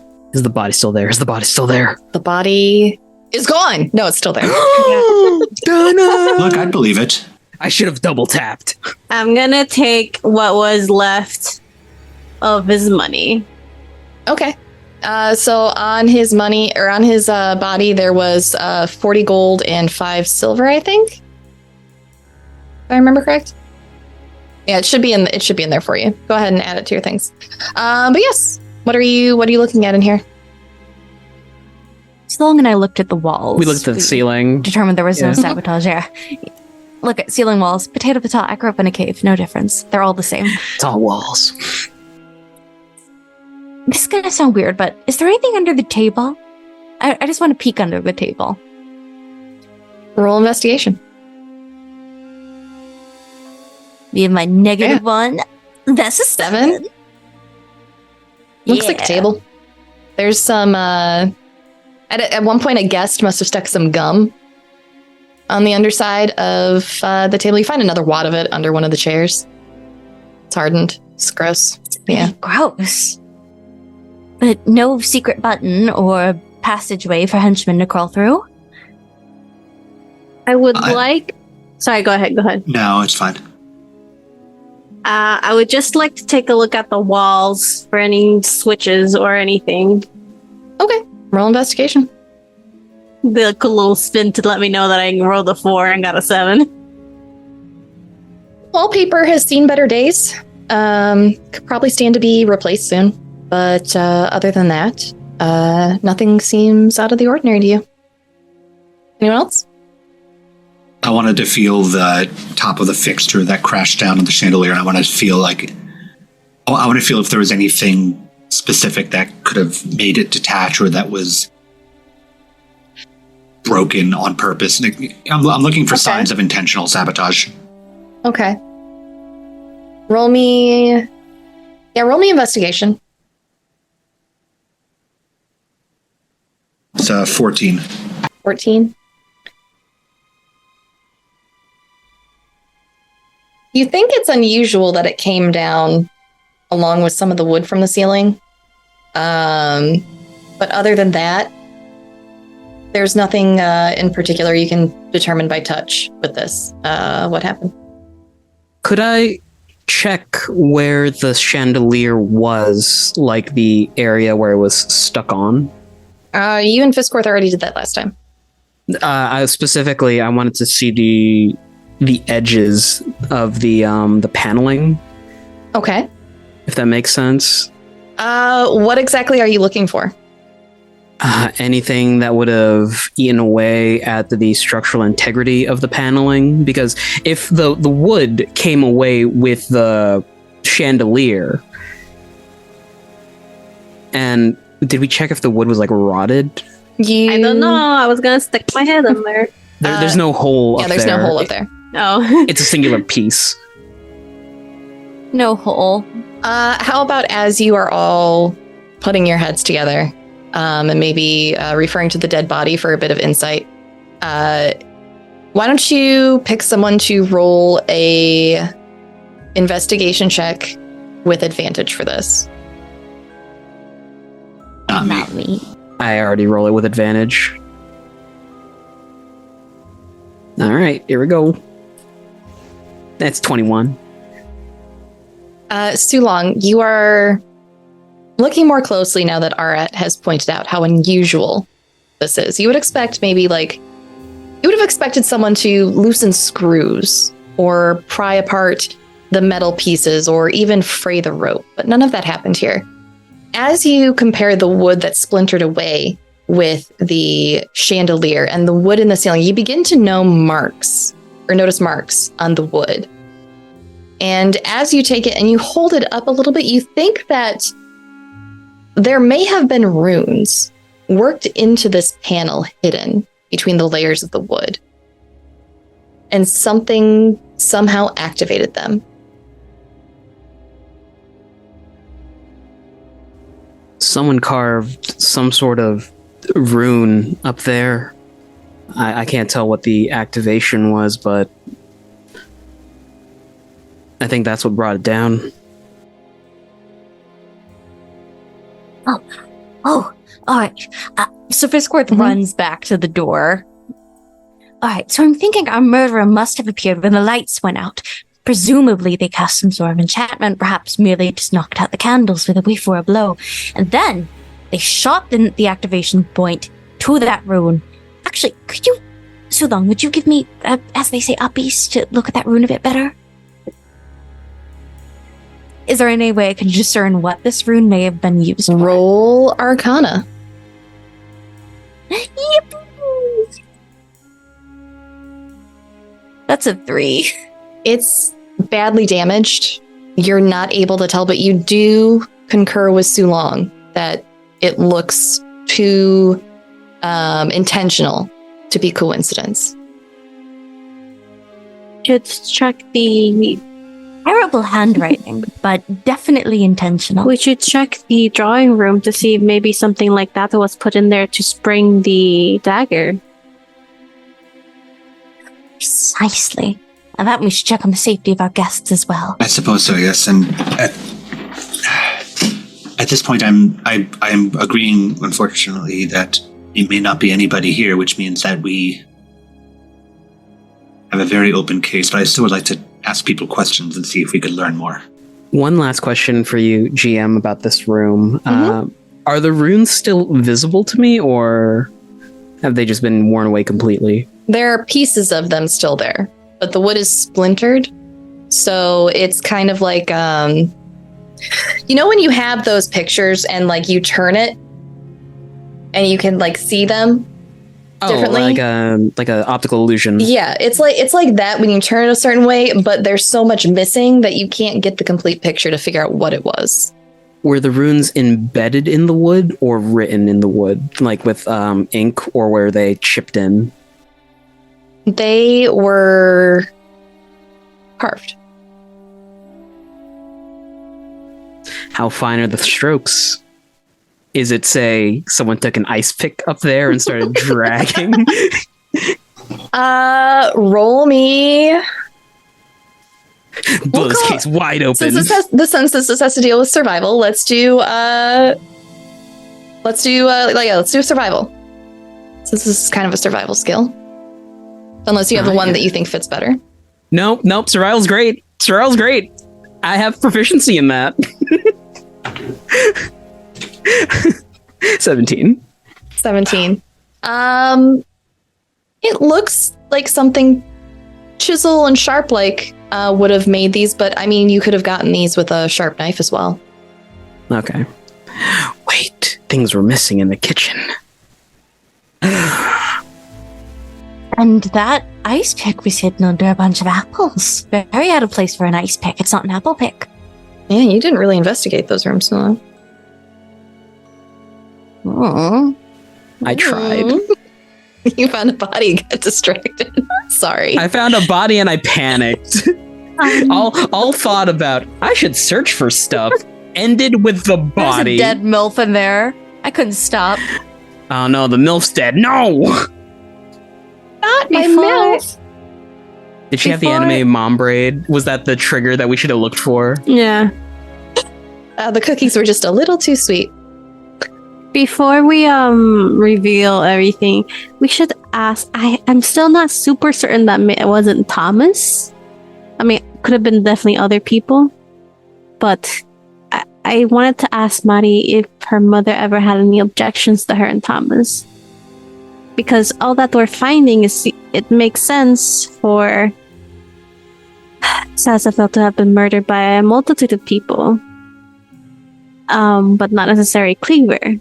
We do have one lead, which is whoever threatened Sazafel may have threatened, obviously, Maddie and Cleaver, but it's also a They possibility. would have intimate knowledge of his situation, which a lover might know. Yes, and a lot of the things are things that only really people that work here would know. And maybe he has 2 sets of keys and took our stuff.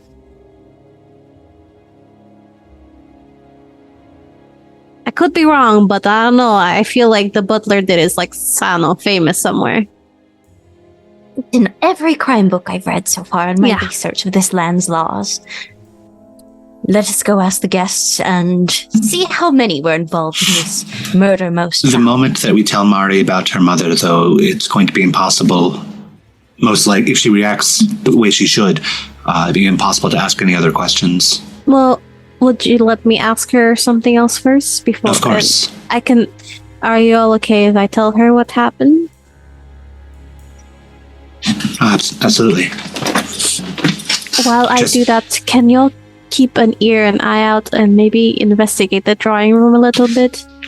Maybe there's runes there too about that caused the dagger to fly. Think that we can do that, yes. And as I said, if I can be in contact with people when we ask questions, I might be able to learn and discern more. Would you like to ask Maddie questions with me? I'd like to ask them all questions, but yes. Hello everyone, I say as I open the rooms to the drawing room. Everyone's head whips around to look at you, Yuiza. There are a few things that we'll have to ask each and every one of you to help further this investigation. If you're all cooperate with us, that would be great. If not, please don't make me force you to cooperate. The folks in the room look at one another and then back at you. They're a little scared of you right now. I have a question for all of you. I understand Cleaver left to go make tea. Did anyone else leave the room while we were gone? Mari turns and speaks up. No, we've all just been waiting here for you. Mari, may I ask you a question in slight privacy? Yes? Just the corner of the room. I'm not going to take you out separately because I understand the situation at the hand is not the best to do that. Okay. All right. Elson, I'll be right back. And she pats Elson on the arm again and gets up and comes over to you. Hi. Hi. I know this might seem out of pocket, but with everything happening, I understand that you and Thomas were betrothed at one point, correct? We were. Yeah. May I ask why you broke it off? I didn't. He did. He said that it was just over, that it had run its course. Why are you asking about that? Did your mother ever object to you and Thomas being together? No.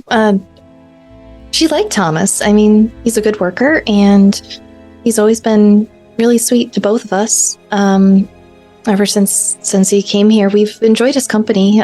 She didn't mind him, I don't think.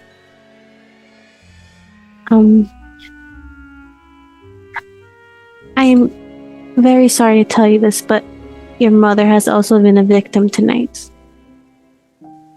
She's hurt? Where is she? She is not here. She's not hurt.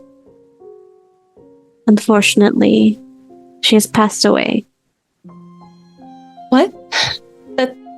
No, she can't. She can't. And she becomes hysterical, crying. And the others turn to look at the two of you. Mhm. She'll take her over to the sofa and sit her down next to Ellison.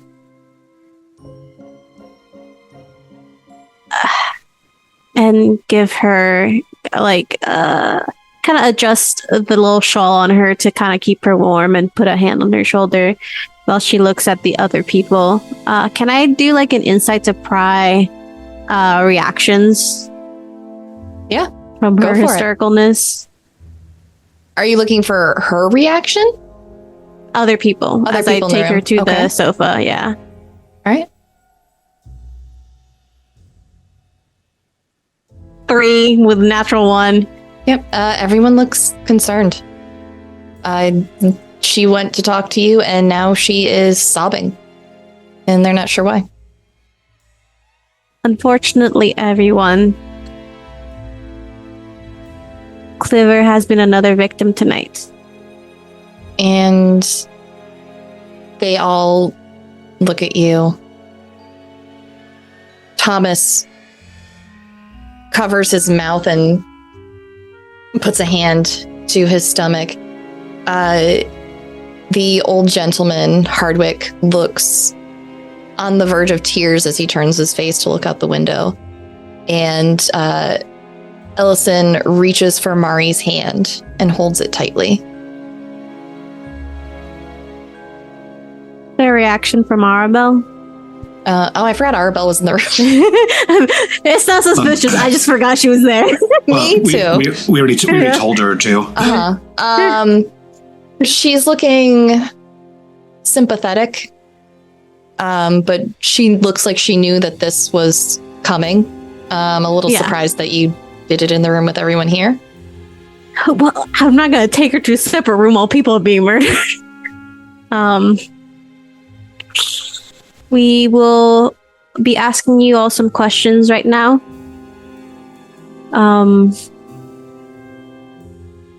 Please be as cooperative and as honest as you possibly can. We advise truthfulness. I understand that everyone here might have things they are not particularly proud of. I certainly do. But right now, people are dropping like flies, and if we all work together, we can prevent that from happening to yet another one of us.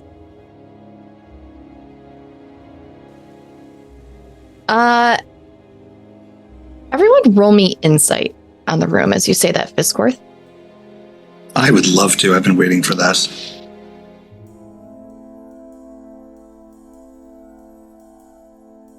I got 20!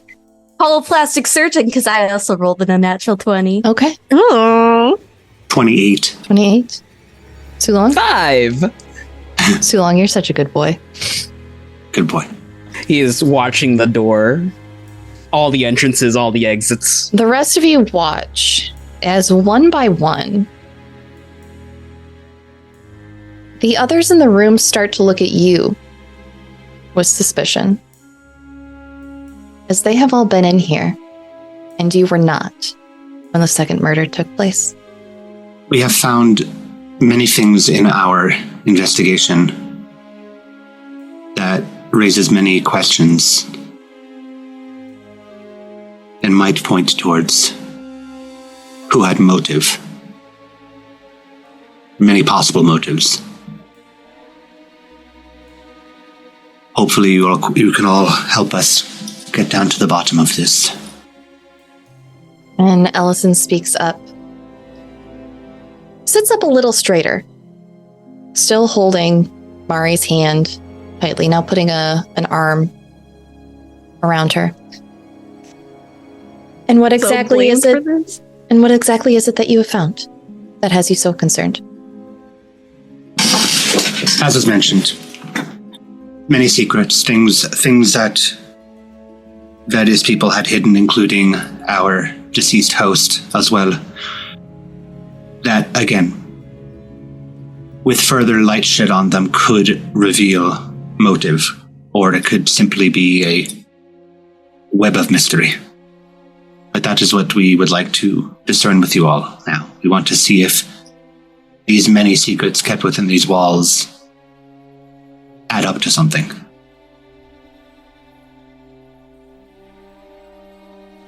And everyone in the room is looking at you expectantly. There's not a sound. You could hear a pin drop right now. And I'll look towards the others and go, who would you all like to speak to first? From the corner by the door, Sulong pipes up. There were numerous discretionary spending in the ledgers of the mayor, one of which to the gardener here. What exactly did he pay you to keep secret?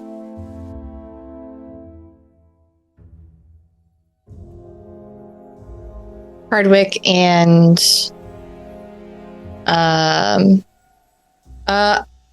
Hardwick looks uncomfortable at that. Truth is important, Hardwick, especially when people's lives are at stake. I do advise that you speak truthfully, lest we find a false positive. And for what it's worth, you were far from the only person that was given discretionary funding in this room. Well, and he nods, and given the state of things currently, and he shoots a very concerned look over at Mari. I can tell you that the funds that were given, they all went to the garden, and it was all done right. Every seed was paid for, and that's all I have to say on it. Sulong's going to quickly step over to him and lean towards his ear. Was it to hide Mari and get her out of here? Get her out of here? Goodness, no. You just didn't want her to know. About? Well, my young man, that is a delightful tale, but I don't think it's a very appropriate joke for this moment. I'll wave like a hand at Sulong. Wait, did I miss something? In my infinitely barbarian brain, did I fucking miss something? No. Yeah, he's trying to keep secret that Sazafel is Mari's dad. We haven't spoken that outward yet. Yeah, We haven't spoken that outward yet. Okay. Yeah. He's doing his best to tell you, while still keeping the terms of his payment. Yeah. Thomas, Yes. out of curiosity, when all of our things were collected and stored, you were the one that kept track of where everything went, yes? Yes. Mari and I put it in the hall wardrobe and locked it, and later you took the key after dinner. Yes, and you were also cleaning a possession of the mayor's when we came in, an axe, I believe, and then Yes. you took that somewhere as well. Where did that wind up? At the cleaning station in the cellar. It is there is a polishing station that we keep in the cellar. There's also a few pairs of boots down there that need to be shined, as well as a couple plates. And just as you can see, I have not been able to make it back down there to complete my work. And the axe was left down there. Yes, it should be on the workbench. It is down there, but not on the workbench. And nobody else has access to the things that you have locked up, but you and Mari, or just you with your keys? No, I am the only one to that cabinet. We don't feel need to keep a copy of it, as it's only ever temporary storage for guests who come on the premises. I see. I simply ask because, as I mentioned, nothing is quite where it was supposed to be. The axe, while in the cellar, is not at the polishing station, and our things are not in the closet. Well, that is unfortunate. I'm listening like very closely to him. I'm trying to like read anything off of him to see if Roll insight. to see if he's conveying anything. 25. He is very perturbed that things have gone missing from where he put them. It's that have you ever seen Downton Abbey? The head butler when he gets short. It's that kind of attitude that he's taken. He is not happy that he is not in control, and that things have gone awry. Apparently takes great pride in his work. I understand this might be upsetting to you as someone who prides himself in all of this. But I was hoping that perhaps you might know more about the accessibility of this place. As I said, locked doors, many secret passages, many hidden things. Hidden things. Yes, such as, and I'm actually, at this point, like I'm listening just to people's reactions to see if I can gauge anything. I'm just going to pull the little knitted frog out from my pocket and just hold it. This under a floorboard for one. And there's a long sniffle from Mari. That's Mr. Hopper. I'll hand it over to Mr. Hopper and go, why was Mr. Hopper hiding in a floorboard? It was the first thing I ever made, but Mom said that he was childish and that if I ever wanted to be a tailor, I should focus on more refined and adult things. So I did, but I couldn't bring myself to give him away, so I hid him with some of my savings. And as soon as I was able to afford a place of my own, I was going to take him back out again. I didn't mean to hide him in a place that would be bad. I found the floorboards while polishing the floors one day, and it seemed like as good a place as any. My mother never goes upstairs. At least not to the second floor. As I said, we found many things that may connect, may not connect, and I'm trying to piece them all together. And I'm going to like sort of turn my head towards the others for if they have anything here, because at this point, like, all I've got is a stack of cards that I could just throw at everybody. I could drop a bomb and see if we can, about Mari and Sazabel, and see if we can gauge any reactions. That's a little cruel. Cleaver. That's the nuclear option. Yeah, I wouldn't do that just yet. Especially the way that the gardener was acting towards Sulong. Like, yeah. Asked the gardener actually about, hey, do you know why there's an ice pick here? Why there's a carved ice pick that there was a rune above the mayor's seat? You want to talk about that, hon? Why is there an ice pick in your apple cart? Yeah. Well, why is that there, Mr. Gardener? Is that how you're approaching him? Fisscourth, the creature scuttling and asking questions along the floor. What was ice pick doing there, huh? What were you doing? Eating an apple.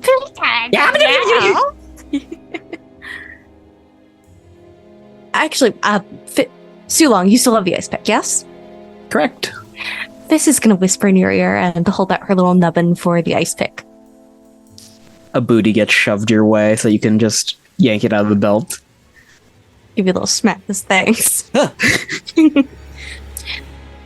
While investigating the scene of the murder, we did happen to discover a particular rune. While we were not able to discern its meanings, its smudged appearance did indicate activation. And of course, such a rune in a ceiling surface, that would require a bit of brute strength, a bit of a carving, as you would. And I produced the ice pick up from my wing with a dramatic flair. We found this particular instrument in the astronomy lounge, buried under a pile of apples, and I'm not quite certain who would have access to such a bunch of apples other than a gardener. You would happen to know why such a karmic influence was in there, sir, would you? And at that, you see, Please don't let this old man have a heart attack because I'm accusing him.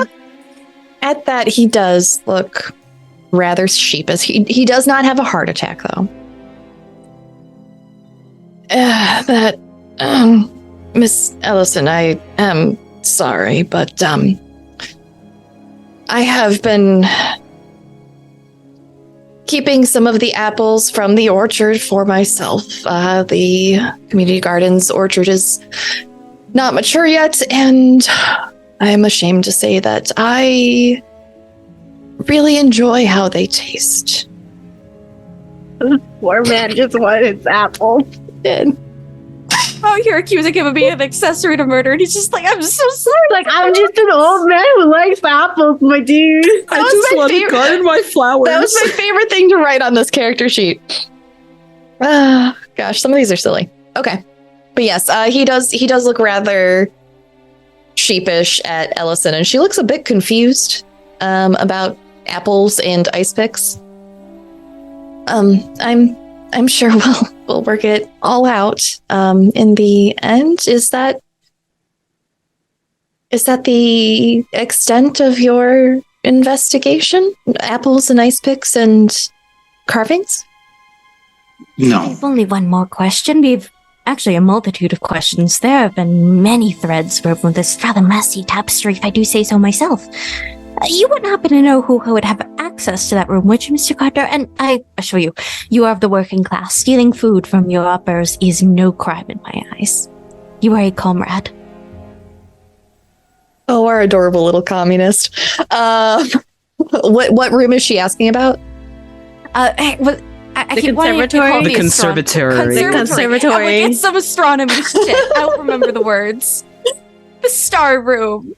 Well, everyone has access to the room. Sometimes, Miss Ellison and Mr. Zavafel would take their afternoon tea in there if the sun wasn't, too hot through the windows. It's quite lovely in the late evening as well. Sometimes they dined in there. I believe, Miss Arabelle and Mr. Zavafel recently had a dinner in there not too long ago, one evening. I'm terribly sorry, ma'am, to speak your personal business. But most everybody on the estate used it in one way or another, or accessed it. I see. Just a very curious place to store such things. You can understand why I was so concerned, but I will let my companions go on with their discoveries. As I said, a twisted weaving web. There has been a terrible spider throughout here. Question, Miss Allison. Did your brother ever confide in you in any threats he may have gotten through letters by outside parties? Enemies. Threats? No, my brother didn't have any enemies. I mean, sure, he occasionally rubbed some people the wrong way, but and I mean, oh gosh, you don't think that Iggy did this? I mean, I thought that they just had just a general animosity to one another. I thought eventually one day they'd kiss and get over it. That's actually fair to say, but from what we found, we are not getting pointed at the pink dragon that way in Iggy. Oh. And did your brother mention the arrival of a person of note in the next few days or weeks? Well, he told me that all of you were coming for dinner. Well, not us. We're like Anybody else? accidentally of note, not like renowned in the world, you know. You seem to be the record keeper of the house. Oh, well, I mean, I do attend a lot of social events, but as far as record keeping goes, that was all my brother. He was the head of the household, after all. Let's see, Not necessarily to the house, but just in town, maybe. Well, there were a lot of new people recently for the festival. All the festival workers, of course. Let's see. I know we had a meeting with the owner of it. They had a let's see. Well, no, I can't think of anything. I heard that a new tailor shop opened in town, and there's the blacksmiths, but I wouldn't say that they're people of note. I don't think Zaspel had even met them. Has he had any meetings recently separate from you? I mean, that you were aware he of? takes a lot of meetings without me. He goes into town quite regularly to talk to people without me. Oh yes, of course. I mean, such as you went to speak to the folks at the festival. Did he have a meeting off to the side without you there? Did he have a recently scheduled meeting with the tailor that you just mentioned? If he did, I wasn't aware of it. He kept his own schedule and I kept mine. Occasionally they crossed.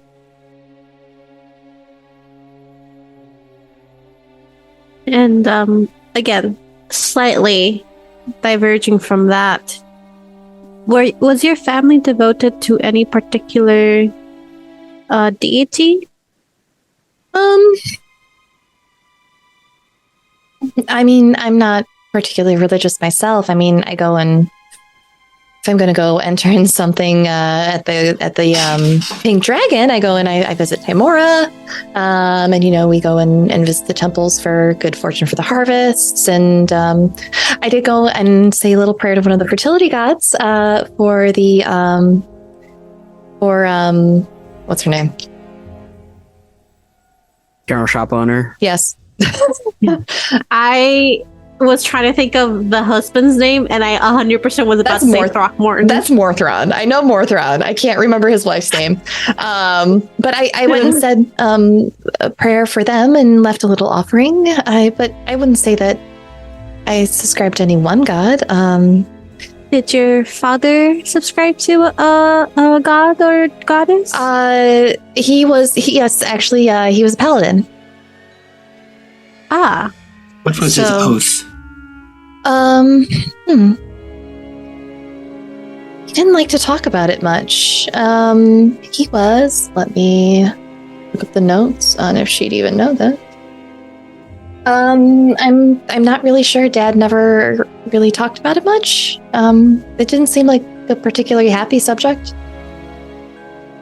And you haven't received any threatening letters recently, have you? No.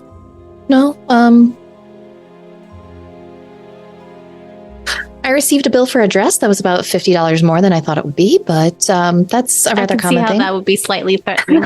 Yeah, to your pockets at least. Yeah. But your reach is fine.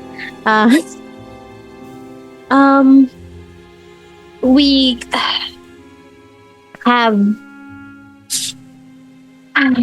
cause to believe that the threat may be outside of the group of people here tonight.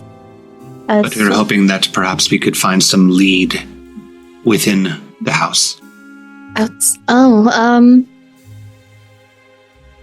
Well, did you look for? You could look for my brother's ledgers, maybe. Already done. That's how we know about the discretionary funds. See, he kept a journal. I'm not sure where, but I saw him walking around with it sometimes. I didn't want to pry. His thoughts are his own. Did we see that journal in his room? You have not seen a journal. Did we search his body? You did search his body. Yeah, No journal. Interesting. We did not find a journal. Yeah. Oh, I'm not sure where he kept it. It's red leather with his initials in gold on the cover. That helps. Keep an eye out if we have to leave the room again. Okay. That is concerning that that's missing.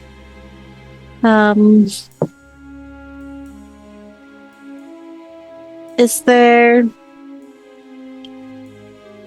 any reason do you think that anyone would come to for threatening your family in general? Something in your past?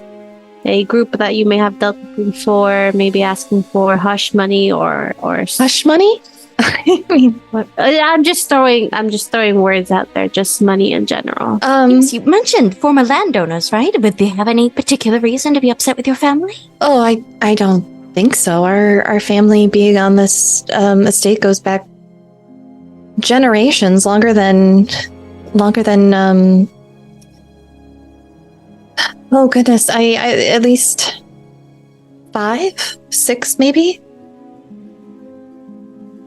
I don't think the previous landowners have anything to do with this, unfortunately. Okay. I'm saying that to Fizz. You never know what. There could be goblins under here. Who knows? While they're talking, I want to just like touch Thomas was right, the butler, on the shoulder to get attention, just to like gesture my head off to the side to step slightly away from the group. Mm-hmm. And I'll just stand until to see if he comes over or not. Yes, sir. How can I assist you? Is there anything that I can retrieve for you? Sorry. Old habit. And he... Of course. You hear him rustling his clothes, and the rest of you, if you're looking in the direction, you see him just straightening his jacket once more. No, of course. Again, the number of things that we found grow more and more delicate the more that we talk, and I don't want to cause the room to fall into chaos and whatnot. So I wanted to ask this bit off to the side: did Zafasel have any particular feelings about your previous criminal record? About... I see that... One of the things we found was that he had been contacted in regards to it, so I was wondering if that had impacted your work here. Yes, he did make it known that he knew about my youthful transgressions. I was not always the person that you see, here, standing before you. My apologies, sir. But when I was younger, I was taken in for petty thievery to feed myself and my siblings, and shortly thereafter run out of town. He found out. I asked him not to say anything, as the position of a butler in a fine home is one of trust, and to have that trust broken and be denied a letter of recommendation should I choose to go somewhere else in the future, which I have no interest of doing, would make it near impossible after leaving a position that I've been in for so long to find this work again. Oh, of course. Did he request anything of you instead? He requested that and you feel him move closer to you and lift up a little bit as he gets up on his tiptoes. He's a goblin. He's only about 3 feet tall. Mm-hmm. It was stipulated that I break things off with Mari in order for him to remain quiet. Do you know the specific reasons as to why? I do. But I ask because I also know. Then you know as well that Cleaver also paid me to not speak of him as her father. Well, no, this bit is actually new to me, but thank you for your discretion. Yes, they... it was communicated to me shortly after that she had also found out that I was aware that he was her father, and she had not told Mari, and told me that she would pay me well to not say anything when we parted ways. How recent was this? This would have been 6-ish months ago. I was trying to piece together things because we have Cleaver begging Zafasel to acknowledge his daughter, but then paying you to not say a word. If I may. There is importance in nobility with when one is born and whether or not that birth is legitimate. I have heard stories in some of the other houses of heirs not being acknowledged by their parentage. I would surmise that in this case, Cleaver did not want to inform Mari if her father was not willing to accept her as his daughter. It would be rather cruel to show someone in the world that they are not welcome in that way. Considering that both of them are now passed, do you think that perhaps this has any connection to it? And DM, as I'm asking these questions, I'm listening to any like body reaction, heart rate, it's breathing, etc. I'm trying to see if I can stoke anything. Give me an insight check as you pull your lie detector move. 22. He seems concerned and nervous, which is understandable given the circumstances. You don't get the vibe that... what specifically were you asking to determine from this? I was asking if he felt that Mari's identity could be a connecting point between why Zaphasel and Cleaver are the two that are dead. Sir, as I am not the murderer, which I understand if you don't believe, again, circumstances being what they are, I certainly hope with everything that I have that is not the case. She has lost enough already to discover a second parent and also lose them in the same moment. It was rather sudden, wasn't it? I do not wish that hurt on anyone.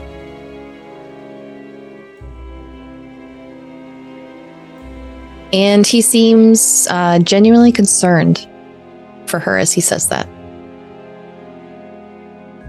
I'll put my hand on his shoulder and say, "Thank you. Please go to them." And I'm going to wave towards the other three. Your party members? Yes. Okay. Sorry, not the other three people in the room. Yeah. And as the goblin makes his way across the room to speak to your companions, that is where we are going to call it for tonight because we are at time. Thank you everyone so much. No first to say. Thank you everyone so much for joining us. We will be getting back to the interrogation next week. So we're going to go around and say goodbye to Thank you everyone for joining us for tonight's episode of Luck and Chaos. Don't forget to leave a review on your favorite podcast platform of choice. It really helps our show grow. Arat was played by Zachary Vaudo. Yuiza was played by Alessa Vamp. Fisscourth was played by Abby. Sulong was played by RJ. And your GM and producer today was Sara Roberts.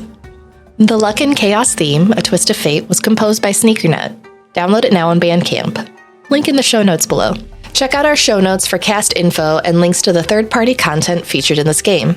If you'd like to join us for our Patreon-only after show, visit us on patreon.com/thehypegoblin. This show and others like it are made possible by the generous support from our patrons.